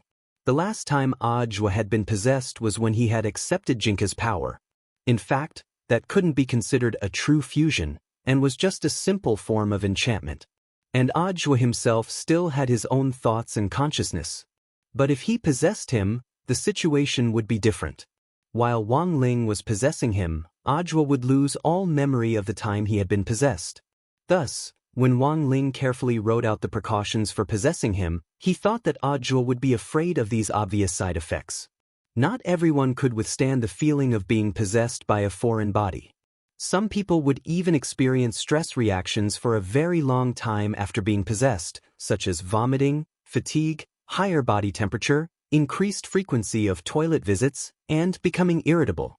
That was right. These stress reactions were similar to the early signs of pregnancy. Wang Ling was worried that Ajwa would refuse, so he explained all the possible side effects clearly to him. But who the hell knew that Ajwa's reaction seemed to be especially excited? Shifu, when are you coming? Jigidi Shifu. I can't wait. As your dearest disciple, you must always remember that there will always be a place for you in my body.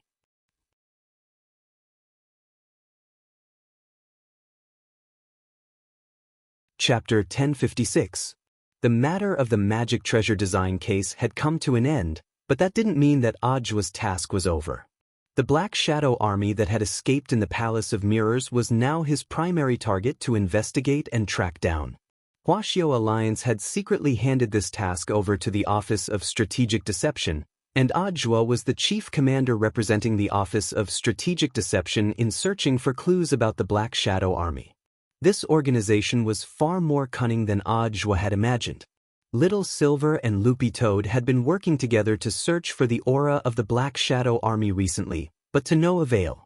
Even the Lord and Lady of the Castle of the Office of Strategic Deception's Intelligence Department hadn't been able to intercept any valuable clues. It was very obvious that this Black Shadow Army had a strict management system to prevent internal information from being accidentally leaked. This was a very tightly managed organization. And behind such a strict management system, there had to be a huge, unspeakable secret. At that moment, Wang Ling was attached to Audjua's body, while his real body was in standby mode. In standby mode, it was as if Wang Ling had been implanted with an AI system to do some of the things he usually did, which was a little similar to an intelligent takeover state. Fortunately, Wang Ling didn't usually speak much, so even in this takeover state, there wasn't too much of a contrast. It was just that in this takeover mode, Wang Ling wouldn't take the initiative to attack if he encountered danger, and would instead passively defend himself. In layman's terms, he wouldn't fight back if he was hit. He just wanted to get close to Wu Yuanji and Zheng Tianxiang in Audjua's body to see if their current situation matched up with what he had guessed. It wouldn't take too long, and Wang Ling felt that it wouldn't be a big deal if he left his real body for a while. This was Wang Ling's first time in Audjua's body. Audjua was slightly taller than Wang Ling, and had the body of a fully developed adult. It was just that when he had just entered Audjua's body, Wang Ling suddenly felt a stabbing pain in his back. This was a protruding lumbar disc. It was an occupational disease that had arisen from Audjua's work after he became the director of the general administration of 100 schools. Cultivators also had protruding lumbar discs, which were very difficult to treat. Cultivators had higher bone density than ordinary people to begin with, so it was very painful to press the protruding part back into place after a protruding lumbar disc.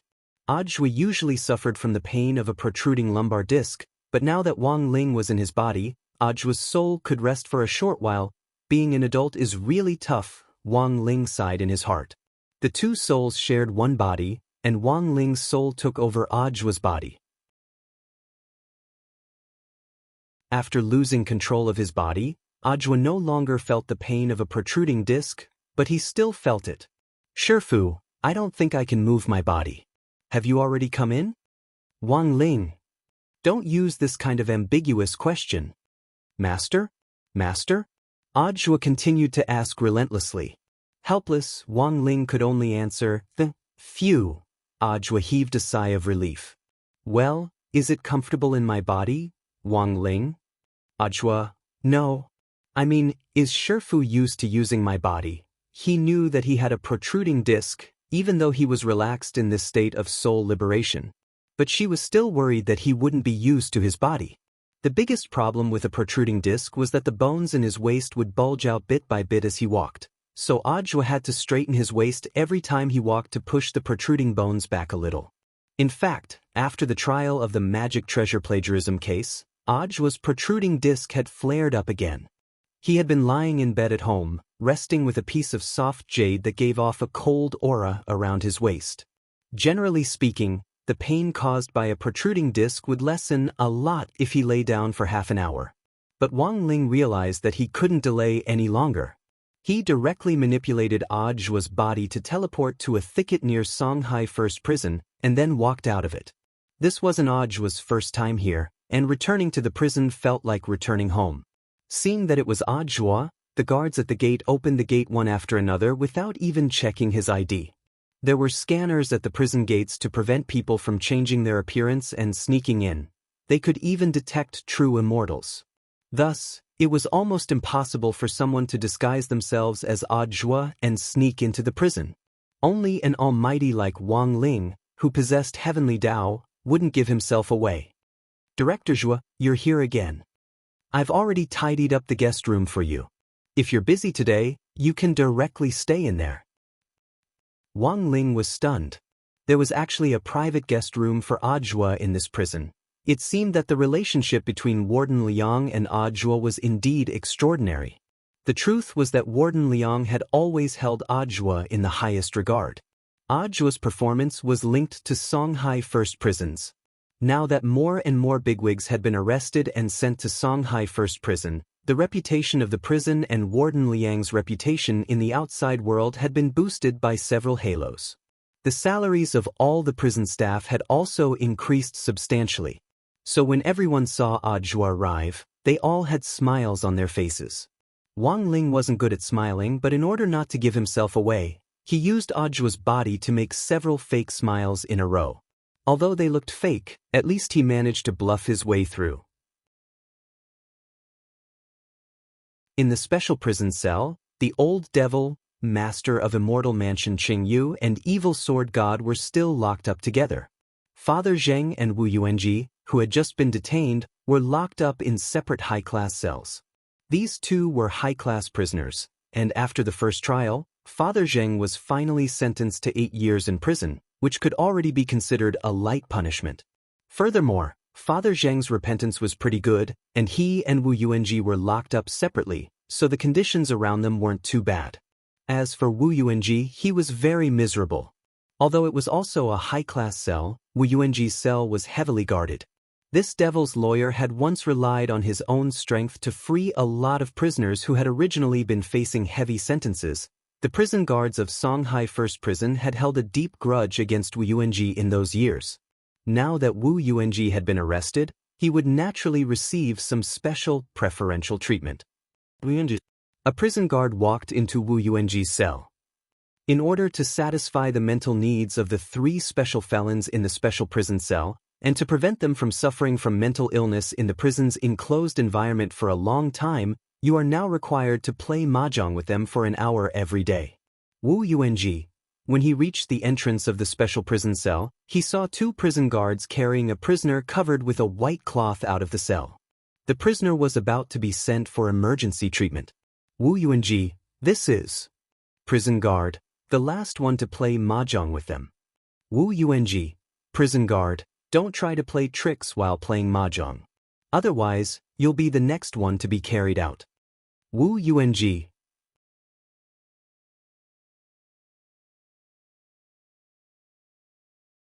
Chapter 1057. Using Ajua's body, Wang Ling felt that it was much more convenient to do things in prison. Ajua was like a free pass, and he could go anywhere he wanted. Even in the special prison area, he didn't need to report to Warden Liang. He just needed to let the prison guards know. This wasn't a violation of the rules, since it was Ajua who had captured the old devil and his group in the official news report, so it was understandable for him to visit them. Wang Ling decided to go see Father Zheng first. Father Zheng was naturally in a very good mood now that his grievances had been cleared. Even if he had to go to jail, he would accept it. The prison had already prepared a job for Father Zheng. If he worked hard, he might be able to get out earlier with a reduced sentence.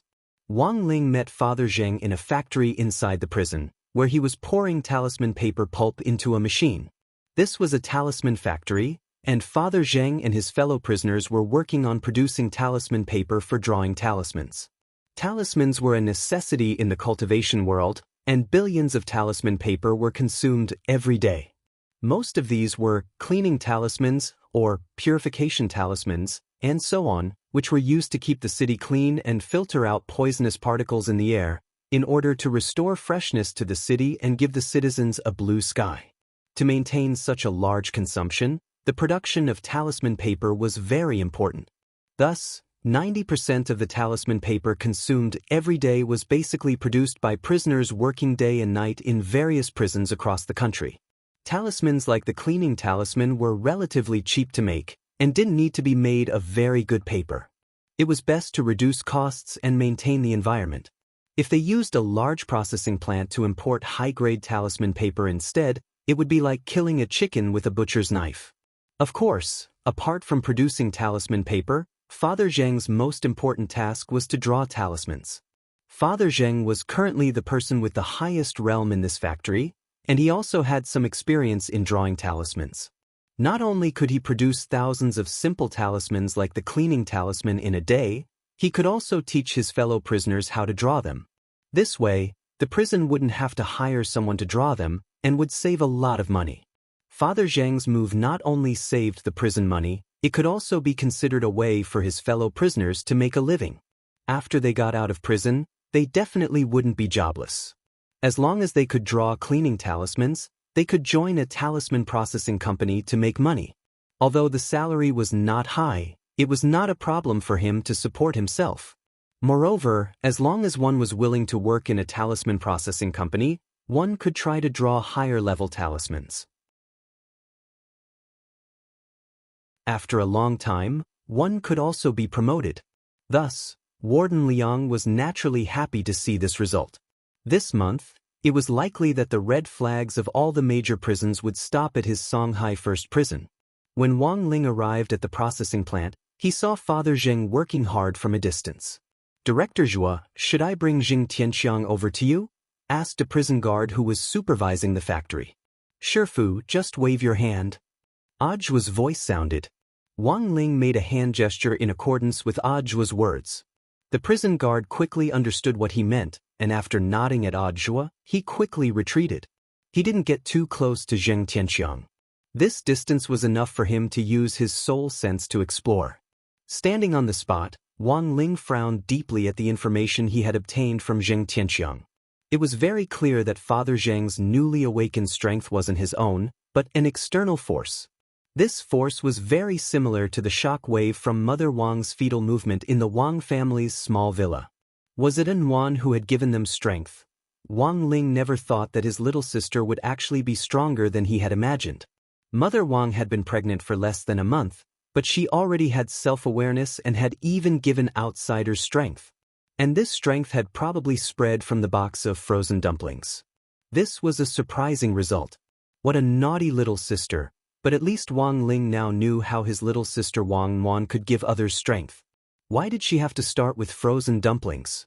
This was enough to prove that An Wan's current strength couldn't be directly bestowed, and could only be used indirectly.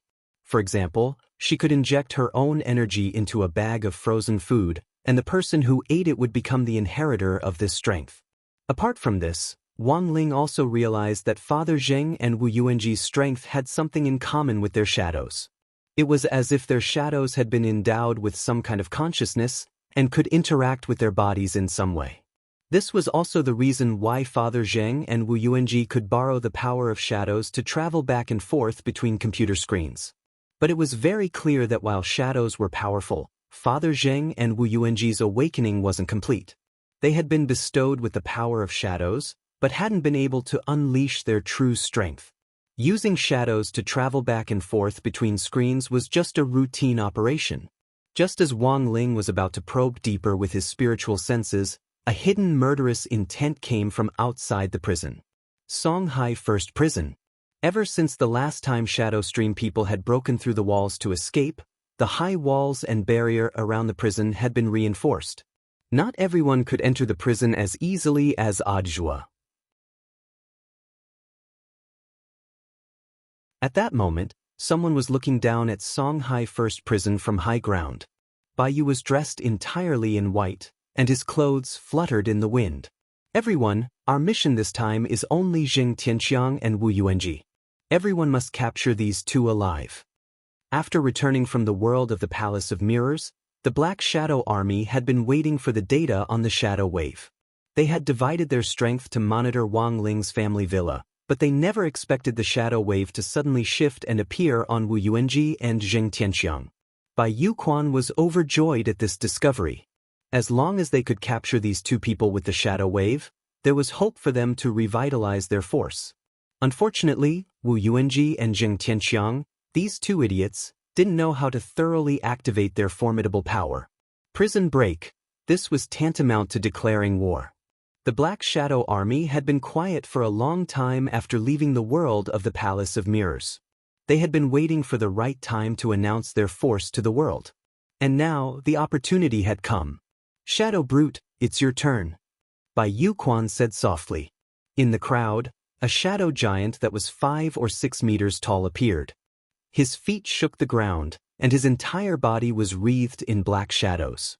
Holding 2 shadow axes in his hands, he directly raised them and charged at the front gate of the prison at Bai Yuquan's command. At the same time, Songhai First Prison's most advanced alarm system broke the silence of the night as the shadow giant attacked the gate.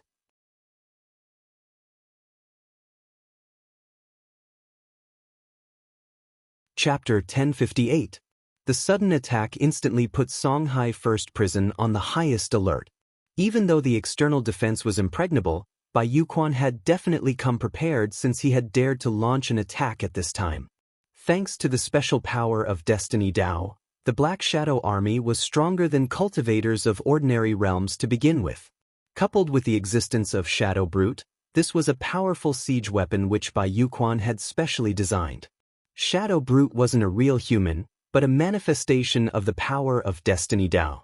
It was shaped like a black shadow and built like a mythical giant, and it gave off a powerful sense of oppression. Under the cover of the black shadow, a chilly wind blew in the face, stirring up the clouds and wind. Team 1, defend. Team 1, defend. Team 2. The entire prison has entered the highest defense mode. Close the cages.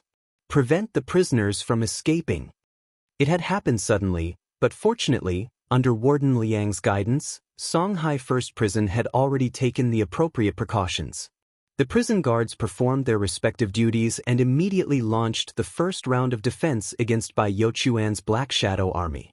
Some people made hand signs to strengthen the barrier, and some people escaped from the secret exit of the barrier to fight the Black Shadow Army. They only had one task, and that was to stop the enemy's attack in the shortest time possible and kill all the enemy's malice in the cradle. The purpose of attacking the prison was nothing more than to free the prisoners, and the other party's objective for choosing this time to attack was actually very clear. It was likely that they were after that demon lawyer Wu Yuanji and Father Zheng Tianqiang. Warden Liang knew that the situation wasn't good, and immediately rushed to the front line to direct the battle. Standing at the entrance to the prison, he snapped his fingers and changed into the warden's custom-made leather combat suit. Have you determined the number of invaders? Lord Warden, there are a lot of them. There are no less than 100 of them. This is a well-prepared invasion. Warden Liang immediately frowned. Call the city police station immediately and ask for reinforcements from the nearest Immortal Arts mobile squad. Yes. After doing all this, Warden Liang's gaze turned to the giant Shadow Brute, who was trying to tear the barrier apart. As the warden, he could tell at a glance that this big guy was probably the most difficult person to deal with. Netherworld chains. With a wave of his hand, 2 chains instantly shot out of the crack in the air like swimming dragons. Following Warden Liang's will, the chains instantly climbed onto Shadow Brute's hands and feet and firmly held it back. Success. As expected of the warden, the crowd was in high spirits. Warden Liang's participation immediately raised the morale of the prison guards and warriors present. The Netherworld flame on the Netherworld chain has the ability to devour spiritual energy. I heard that the spirit shackles were developed based on the Netherworld chain. This big guy probably won't be able to escape now, someone said. Let's charge together. Take down these invaders in one fell swoop. The prison guards brandished their immortal swords with chains in their hands and launched an all-out assault on the Black Shadow Army. But everyone never noticed the figure of the mastermind behind this battle, Bai Yuquan. The current situation seemed to be the defeat of the Black Shadow Army, but in fact, everything was under Bai Yuquan's control. The Prison Combative Police Regiment, made up of prison guards from all over the country, was a more mature combat police force than the Immortal Arts Mobile Squad, and was currently the strongest official combat group under Huaxiao Alliance apart from the Special Forces. Bai Yuquan had wanted to test the strength of the Prison Combative Police Force, but the result was more disappointing than he had imagined. Bai Yuquan sighed softly, then murmured softly, "There's no time to play these family games, Shadow Brute." Although his voice wasn't loud, it seemed to give Shadow Brute an even more powerful ability, and the instant Bai Yuquan's voice fell, all the Black Shadow Army fell into a frenzy. The Netherworld chain is about to break. Warden Liang turned pale with fright. He never thought that the situation, which had originally been in his grasp, would actually collapse in an instant. Bang! The Netherworld chain was torn apart by Shadow Brute's tremendous strength. In a split second, an explosive power was released, and countless prison guards were sent flying in all directions like ants. The Black Shadow Army's attack was going smoothly, but no one noticed the person observing them from behind the scenes. Wang Ling, Bai Yuquan had escaped last time, and now that he had shown up again after much difficulty, Wang Ling absolutely wouldn't miss this rare opportunity to learn. That was right, as a special Great Dao, Wang Ling hadn't mastered Fate Dao. The last time he had learned Divine Dao, it had only been the blink of an eye. But Fate Dao was more special, and Wang Ling needed more time to comprehend it. And the best way to comprehend it was to observe the possessor of Fate Dao up close. Thus, after observing quietly for about 2 minutes, Wang Ling's tightly furrowed brows finally relaxed again. Furthermore, he gave his own assessment of this great Dao of fate. Fortunately, it's not particularly difficult. Shifu, the situation isn't looking good. While Wang Ling was studying, Ajwa was extremely anxious. Seeing that the prison barrier was about to be broken, Ajwa's heart was filled with mixed feelings. "Don't panic," Wang Ling comforted him. Then he took a step forward and instantly teleported to the center of the battlefield. The first thing Wang Ling had to do naturally wasn't to kill the enemy. Instead, it was to protect the prison guards. Fortunately, he had learned Fate Dao quickly. Although the prison guards were at a disadvantage, it wasn't an irremediable situation yet. Some of the prison guards had been injured and had fainted on the battlefield. Wang Ling crooked his finger and gathered all the unconscious guards together. At the same time, he cast the great healing spell to instantly heal all their internal and external injuries. In the distance, Bai Yuquan was stupefied when he saw Ajwa suddenly appear. This wasn't his first time dealing with Ajwa, but Bai Yuquan could never have imagined that Ajwa would have such powerful magic power. While he was pondering this, Wang Ling, who was in the air, opened his pure white palm once again. The lines on his palm actually changed in an instant to form a high-level magic array which fell from the sky on the spot to cover all the combat guards. This was a magic array that no one had ever seen before. The runes on it were so obscure and advanced that even Warden Liang was stunned. He never expected Ajwa to actually be such a secretive person. "Director Zhua, what is this magic array?" asked Warden Liang. Wang Ling borrowed Ajwa's voice to answer, "Big Dipper Bloodlock Array." "What the hell? Bloodlock Array?" Warden Liang felt that he had never heard of this array before. But at that moment, one of Shadow Brute's sharp claws suddenly pierced Warden Liang's stomach. A huge, bloody hole appeared in Warden Liang's belly. With blood flowing and his internal organs destroyed, Warden Liang was logically dead. But then came the problem: Warden Liang actually didn't feel any pain at all.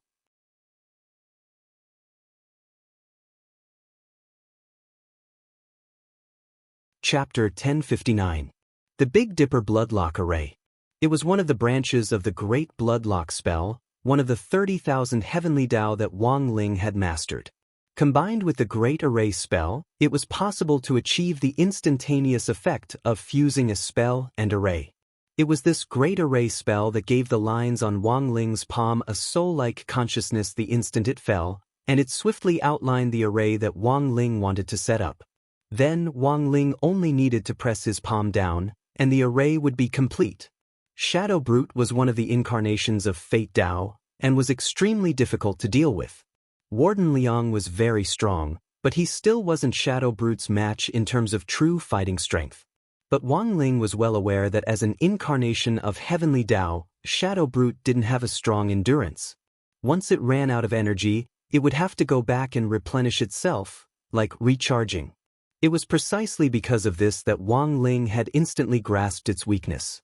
There were so many people in the prison combative police regiment that it would be too conspicuous to use the clone spell to provide one-on-one support, so Wang Ling decided to use the Great Bloodlock spell to create an opportunity. There was no Heavenly Dao more durable than the Great Bloodlock spell. According to the rules, this Heavenly Dao consumes spirit energy every minute and every second, but Wang Ling's primordial qi could be described as inexhaustible. In the end, there were very few freaks like Wang Ling in this world who could ignore energy consumption. No need to panic, everyone. Director Zhua must have anticipated this situation and set up the array in advance. We're all currently in a state of bloodlock, so we won't feel any pain. Take this opportunity to capture all these intruders." Warden Liang roared, and the prison combative police instantly regained their fiery fighting spirit as their fighting spirit was reignited. In the air, Wang Ling watched Bai Youquan's figure from afar. This time, he was using Ajua's body, so he didn't need to worry about who would be the scapegoat. In addition, this was also beneficial to Ajua himself. While he was in Wang Ling's body, Ajua could actually learn a lot of combat skills, such as the angle at which Wang Ling slapped him. Ajua was also able to sense Wang Ling's movements up close while he was in Wang Ling's body. Normally, he probably wouldn't even have been able to see Wang Ling's movements clearly. Ajua's heart surged with emotion at this immensely rewarding close-range instruction. He had never thought that one day his body would actually be able to release such a powerful heavenly Dao spell. This Ajua is even stronger than in the news reports? Bai Youquan was also shocked by Ajua's sudden attack. He had investigated Ajua and found that he was a solid golden core cultivator. Logically speaking, it was impossible for him to use such a powerful heavenly Dao spell. But if Ajua really was that strong, this attack actually hadn't been a loss. At least they had figured out a potentially powerful enemy. Why not try again? To see how awesome this Ajua was? Bai Youquan suddenly felt a burst of excitement in his heart. He came up with a bold idea. Wang Ling operated Ajua's body. Although he hadn't been used to the problem of a protruding disc in the beginning, after a period of getting used to it, he had already completely accepted the configuration of this body. Although it was a far cry from his own body, in any case, this was his disciple's body, and it wasn't as bad as he had imagined. King's eye. Wang Ling raised his fingers and drew a line across his pupil. In a flash, his left eye turned fiery red, and even his pupil split into a three-petaled golden flower. Wang Ling was worried that Ajua's body wouldn't be able to withstand the full power of the king's eye, so he only used half of its power. But even half was already fierce enough. In the air, Wang Ling turned into a beam of golden light as he charged it Bai Youquan. A powerful destructive force swept through the air, creating a deep gully in the ground as he moved. Bai Youquan's eyes twitched at such a powerful destructive force, but it was clear that he wasn't an ordinary person. The moment Wang Ling's body passed through him, Bai Youquan completed his shadow transformation and his body became transparent. Was it the power of shadows again? Wang Ling was now 100% certain that this new Black Shadow army was inextricably linked to his unborn younger sister, Wang Nuan.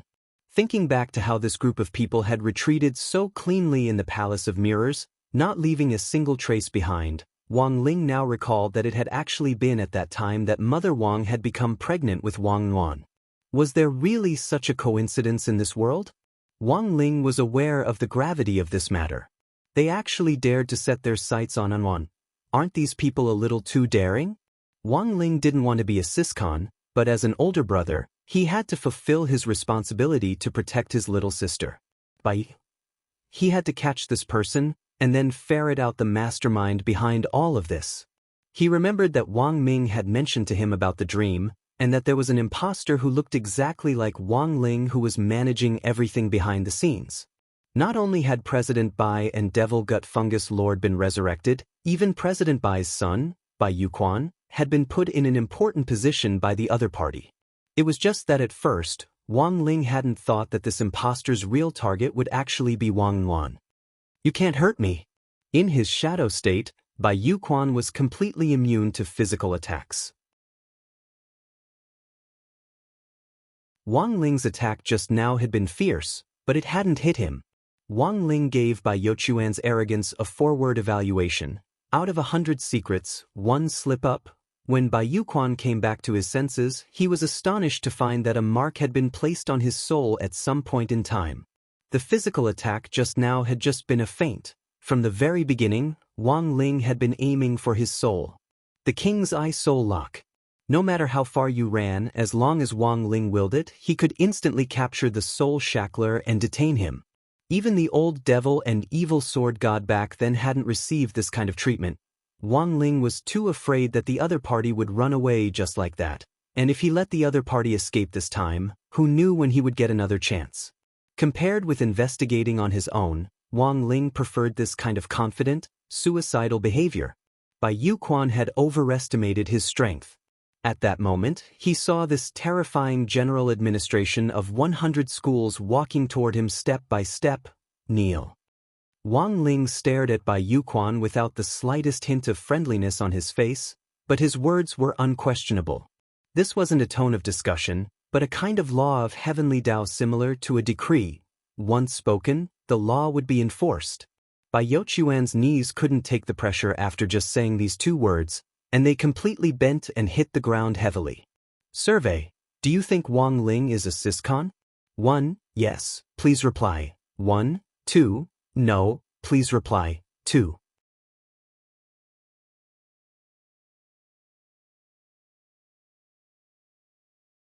Chapter 1060. As the saying went, to catch bandits, first catch the ringleader. Now that Wang Ling had taken down Bai Yuquan, the morale of the prison combat police on the battlefield skyrocketed once again. They never expected the legendary Director Zhua to actually be someone who hid his abilities. If it hadn't been for him blocking the prison invasion this time, the enemy might have already pierced several holes in their barrier. Not only that, the prison would also have suffered a lot of casualties. If this matter got out, it would definitely have a huge impact on the sense of security of Songhai City's residents. What kind of place was a prison? It was the most heavily defended place in all of Songhai City. If even such a place was breached by criminals, it would undoubtedly be a major blow to people's sense of security. In an era of scientific cultivation, peace had always been the main theme of the world. People had always scoffed at the actions of these thugs, and even resisted and condemned them. Someone once said, if you think your motherland isn't good, you can build it. If you think the government isn't good, you can take the civil service exam to become an official. If you think citizens have no quality, you can start from today and become a high-quality citizen yourself, and use your actions to influence more people. If you think your compatriots are stupid and ignorant, then work hard to learn from them and try to change them, instead of blindly choosing to complain, curse, flee, or even smash and riot. The motherland you are standing on will be like you. If you are in the light, it will not be in the dark. If you are positive, you will no longer listen to the rumors and slanders of those who have given up on themselves. What you can do, what you can say, there is a bit of heat and a bit of light, just like how fireflies can also give off a bit of light in the dark. From now on, if there is no torch in the world, we will be the only light. But unfortunately, there was a small group of people who didn't understand this truth. They held up bricks and proclaimed that they were powerless civilians, turning what should have been a peaceful appeal into a smashing farce. Violence should be stopped at all times. What was more, this was a group of people with unknown origins who were trying in vain to attack the prison. The king's eye had already locked onto Bai Yuquan's soul, and he gritted his teeth in an attempt to make a final struggle. He was the leader of this prison break, and naturally had to think of a way to escape. In the next moment, Bai Yuquan curled up on the ground and screamed in pain. Through the king's eye, Wang Ling could clearly see that Bai Yuquan was trying to cut open his own soul. The Tao of Fate was a special type of Grand Tao. Those who possessed the Tao of Fate could borrow life from the river of fate to change their fate and achieve the goal of immortality. This was a great Tao that could manipulate parallel spaces. In other words, if Bai Yuquan gave up his soul here, then in the parallel space, another Bai Yuquan would give up his soul and move into the current Bai Yuquan's body. This was the truth of fate. He didn't understand how fate Tao worked at first. But now, everything was different. In reality, Bai Yuquan's train of thought was feasible. His soul had been locked by the king's eye, so as long as he cut and replaced it, he would be able to escape the king's eye's soul lock. You want to use fate Tao to transfer a new soul from a parallel dimension? Wang Ling fixed his eyes on Bai Yuquan. Bai Yuquan's soul trembled at these words, and he felt like his thoughts were being stolen. You, having been seen through, Bai Yuquan's expression was one of desperation. So what if you see through me? You can't stop me at all. He roared at Wang Ling, then dug a space tunnel with his bare hands and rushed inside like a fleeing mudfish. As Bai Yuquan fled, he endured the double pain of having his soul cut and being transferred. If it was just his physical body that was damaged, He could freely move a new body from a parallel space to his own. Those who had mastered Fate Tao could move at least 10,000 parallel spaces and use them for themselves, which was equivalent to having 10,000 lives. When necessary, they could fully unleash Fate Tao and even transfer the strength of everyone in 10,000 spaces to themselves. But that was a solitary act, and was also the ultimate profound meaning of Fate Tao. 10,000 elements returned to one. Once he did this, 10,000 lives would be gathered in one body. If he died, he would really die. Bai Yuquan didn't have the guts. Besides, his Fate Tao was a power given to him by someone else, and could only manipulate 100 spaces. If he used 10,000 elements returned to one, and died, all the existences in the parallel spaces would be instantly erased.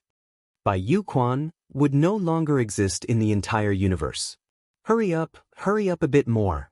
Enduring the pain of the soul transfer, Bai Yuquan allowed his body to float in the space tunnel as the spatial storm tore at it. Compared with the pain of his soul, the torture of his physical body was nothing to Bai Yuquan. But very quickly, Bai Yuquan realized that something unexpected had happened during the soul transfer. A force seemed to be preventing him from transferring power from the parallel spaces. In the next moment, Bai Yuquan realized that a crack had actually appeared at the bottom of the space tunnel, and a golden red eye was staring at him from the center of the crack. Bai Yuquan was instantly sucked into the crack. When Bai Yuquan came back to his senses, he fell to his knees in front of Wang Ling once again. Using the space crack, Bai Yuquan thought that he had already fled tens of thousands of li away. But in the blink of an eye, the king's eye chased after his soul. Bai Yuquan was pulled back in front of Wang Ling. Distance to inches. No matter how Bai Yuquan escaped, he couldn't shake off Wang Ling's pursuit. "It's you stopped me?" Bai Yuquan's soul wasn't replaced by another soul from the parallel space as he had hoped. He stared at Wang Ling with an incredulous expression on his face. You're not Ajua." Bai Yuquan could see that something was wrong, but what could he do? Even if Bai Yuquan said it, no one would believe the words of a criminal. Wang Ling pointed a sword at Bai Yuquan. His voice echoed in Bai Yuquan's mind. "I've already devoured your Fate Tao. Now, you only have one life." "You have mastered Fate Tao?" Bai Yuquan didn't dare believe it. It was as if he had already guessed the identity of the person hiding in Ajua's body, but he didn't dare say it aloud. "Is it very difficult?" Wang Ling crouched down and stared at Bai Yuquan. He stretched out one hand and pinched Bai Yuquan's chin. "Tell me, what's your purpose?" "Survey, Bai Yuquan's life or death is up to you." Reply to a digital poll. 1. Write him to death. 2. Keep him alive to continue torturing him.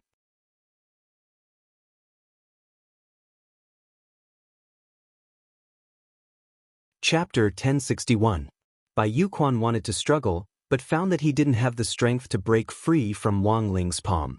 In fact, under normal circumstances, Wang Ling could choose to forcibly search a person's memory if they didn't want to confess. Unfortunately, he couldn't use this trick on Bai Yuquan. Although Wang Ling had already taken back Fate Tao from the furniture on Bai Yuquan still possessed Fate Tao. Once Fate Tao was used, Bai Yuquan's memory space would become chaotic, and the memories of all sorts of Bai Yuquan from different parallel worlds would intertwine like paste, making it difficult to distinguish them. Wang Ling wasn't in a hurry to interrogate him. After all, Ajua was still around, and it was just right for his disciple to handle this sort of miscellaneous task. After using the Great Sealing spell on Bai Yuquan, Wang Ling returned to his original body. Bai Yuquan could now be said to be a shrimpy without a shell, completely useless. What was even more terrifying was that as the leader of the Black Shadow Army, Bai Yuquan would be sent to the special prison cell to meet up with the Mahjong trio. This was also the first time that the Mahjong room had 4 people, so there was no need to go to other cells to make up the numbers. It would take some time to interrogate Bai Yuquan, and this sort of thing couldn't be rushed. At the very least, through Bai Yuquan's invasion of the prison this time, Wang Ling had figured out the Black Shadow Army's objective. It was obvious that the other party was after his sister Wang Yuan. The reason why they had their eyes on Zheng Tianqiang and Wu Yuanji was probably because his sister Wang Yuan had given them a special kind of power. Judging from the old Wang family's ancestral genes, Wang Ling felt that Wang Nuan's ability was probably a special kind of great Tao, which was on the same level as heavenly Tao, divine Tao and fate Tao. Furthermore, this ability was similar to fate Tao in that it was a gift. It could activate a person's shadow and give them a rapid boost in strength in a short period of time, and at the same time, gain the ability to manipulate shadows. Wu Yuanji and Zheng Tianxiang's ability to manipulate shadows was clearly only the most basic. If it was the power of great Tao, the gift definitely wouldn't be so simple, so this time, Wang Ling was completely shocked. His sister hadn't even been born yet, and she had been in Mother Wang's belly for less than half a month, but she had already learned to cause trouble. Once she was born, she would definitely be a red flame devil Mo Xiaobei. September 22nd, the 39th day of the summer vacation. Songhai First Prison had been attacked by an unknown force. While inspecting the prison, Ajwa had led Warden Liang to successfully defend against the enemy. Not only had the entire prison's combat police been saved, but they had also arrested the leader of the unknown force as well as a 100-strong invading gang. Ajwa's reputation became even greater than before. Last night, the scene of Wang Ling possessing Ajwa's body and using a heavenly Tao spell had been perfectly recorded by the surveillance cameras. Although no one understood what spell it was, just looking at the cryptic and complex array symbols of the Big Dipper Bloodlock array was enough to stun them. Some of Ajwa's peers, in particular, were secretly anti-fans who advocated that Ajwa only looked impressive and didn't have any real ability. Because Ajwa didn't have reliable battle footage as evidence every time, he basically ran off to claim credit afterward, which made a lot of people feel dissatisfied. How could such a person be the commander? But the fighting strength that Ajwa had displayed last night instantly rendered this bunch of haters speechless. Forget that smooth fighting posture, they couldn't even find the array runes that he had set up in the dictionary.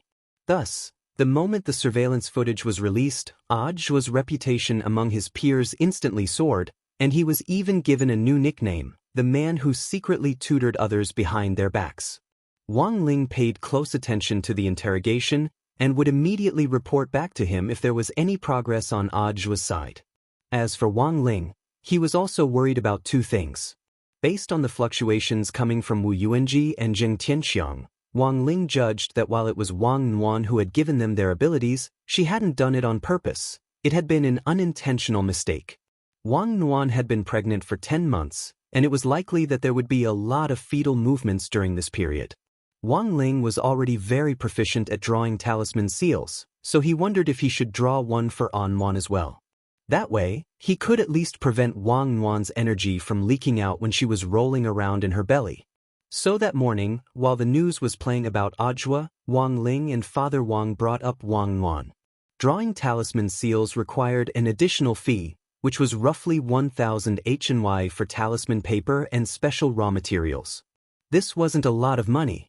In fact, as long as Wang Ling used his identity as Ling Zhenren to ask anyone in the group for the money, no one would refuse. But Wang Ling wasn't in the habit of asking outsiders for money.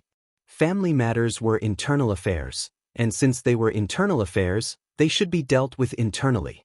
This was also one of the family rules that Father and Mother Wang had set for Wang Ling since he was young. After listening to the whole story, Father Wang pushed up his glasses and put down the coffee in his hand. Not a bad idea. But you have to earn this money yourself. Let me remind you, you have to earn it with the ability of a high school student at an ordinary cultivation school. That is to say, you can only earn it at the late foundation establishment stage at most. If you exceed this realm, I'll deduct 200 HNY from your allowance next month. Wang Ling had thought that Father Wang would agree right away, but he hadn't expected his biological father to actually ask him to earn it himself, as expected of his biological father. It's not a lot of money, and it's not like I can't give it to you. But Ling Ling, think about it carefully, this is how a big brother feels about his little sister. If the talisman you drew for your little sister is made from your own blood and sweat, I believe that An Nuan will be very touched after she's born. Father Wang said earnestly and patted Wang Ling on the shoulder. Think of a way on your own first. If there's really no other way, Dad will still give you the money. These words were impeccable, and in the end, Wang Ling couldn't find an excuse to reach out. Looking at Wang Ling's back as he went upstairs, Father Wang felt a sense of satisfaction in his heart. In order to ensure that old Wang's brother and sister would live in harmony in the future, Father Wang had long since decided to groom Wang Ling into a siscon from the moment Mother Wang had become pregnant with Wang Yuan.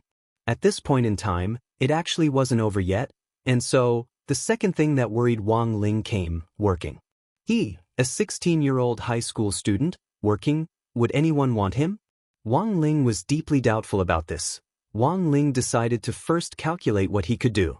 The Wang family's working rules forbade him from using his innate heavenly Dao ability to earn money. That was to say, the fact that Wang Ling could easily use heavenly Dao spells to earn money was directly overruled by this law. So, aside from these whimsical jobs, what else could he do? Become a temporary salesperson in a convenience store? Hand out leaflets on the streets? Or work at a Kaifeng restaurant? Little survey, where do you think Wang Ling should work?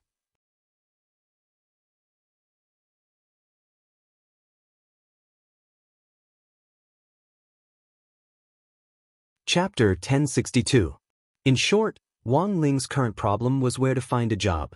If he couldn't use heavenly Dao, it would be a little difficult to earn money. Otherwise, he could use the heavenly ear ability to connect to signals from other parallel spaces and casually copy music scores for money, earning tens of thousands of dollars in minutes. But copying music scores wasn't very pleasing, because readers would suspect him of exaggerating the number of words. But while he couldn't use heavenly Dao, Wang Ling's physical fitness was still there. He had considered whether or not he should become someone's sandbag. In any case, he wouldn't be injured even if he got beaten up. The problem was, if that person died from the backlash, he would be done for. When the Shadow Stream killers had attacked number 60 high previously, he could still vividly remember the death of the boss killer who had suffered the backlash. The grass on the other party's grave was already dozens of meters tall, right?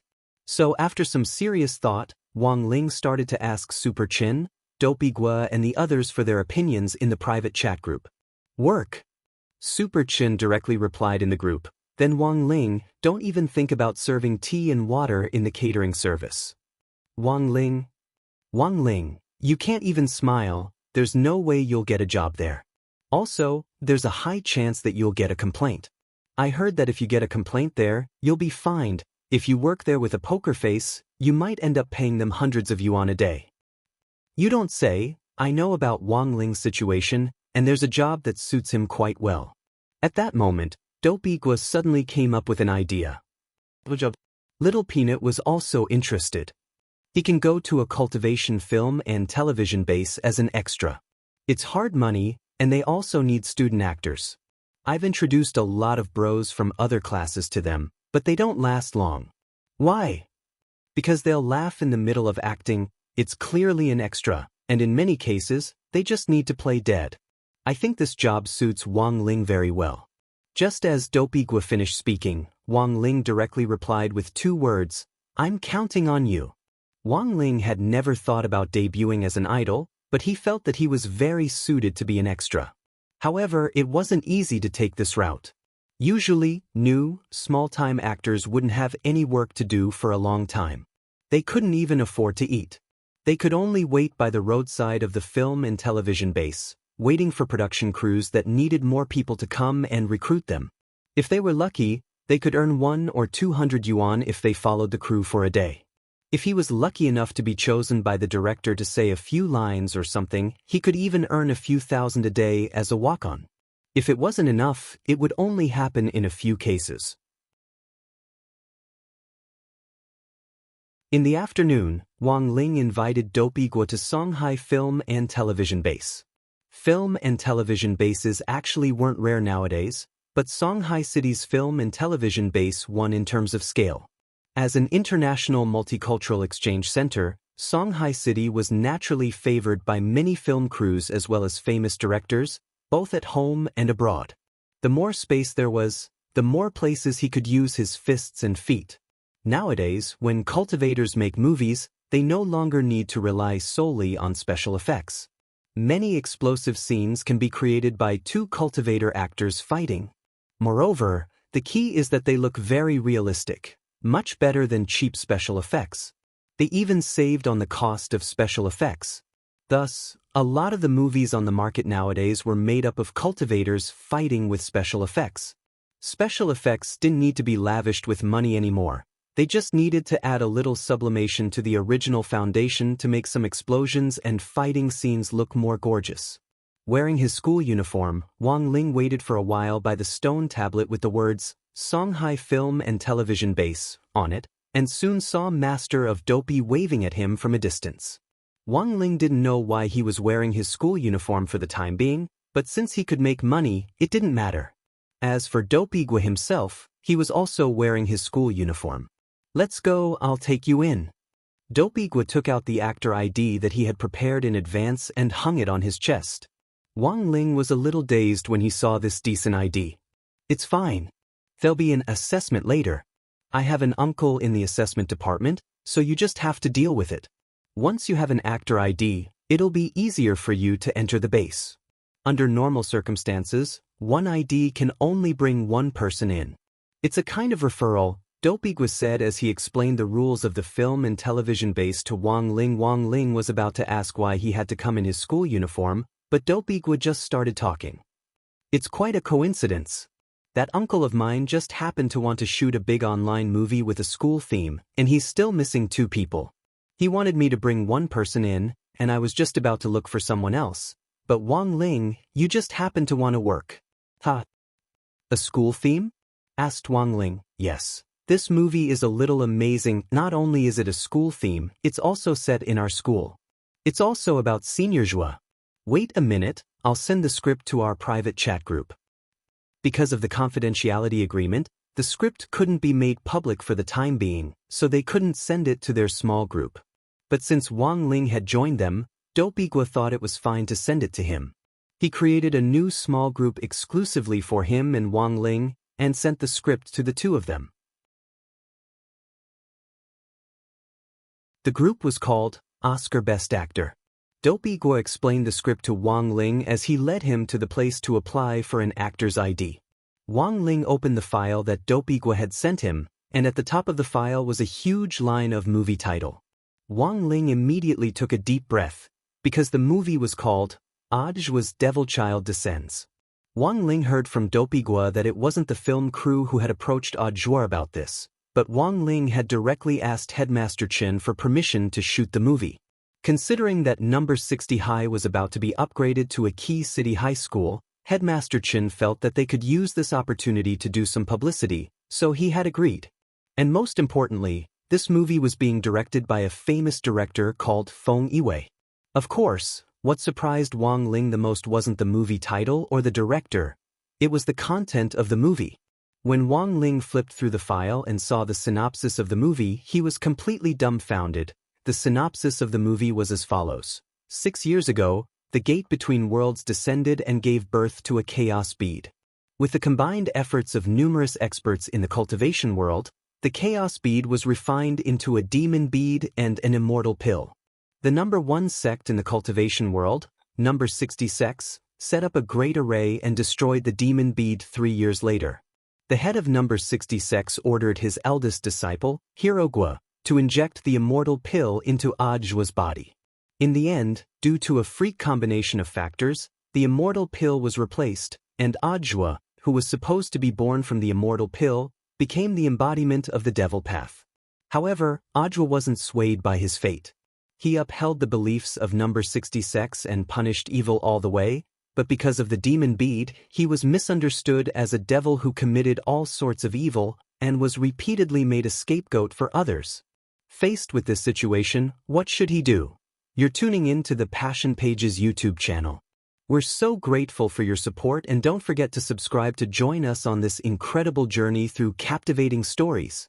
Your generosity through donations truly makes a world of difference, as it's the primary source of revenue that allows me to expand and enhance this channel for you. Thank you from the bottom of my heart for being a part of this adventure.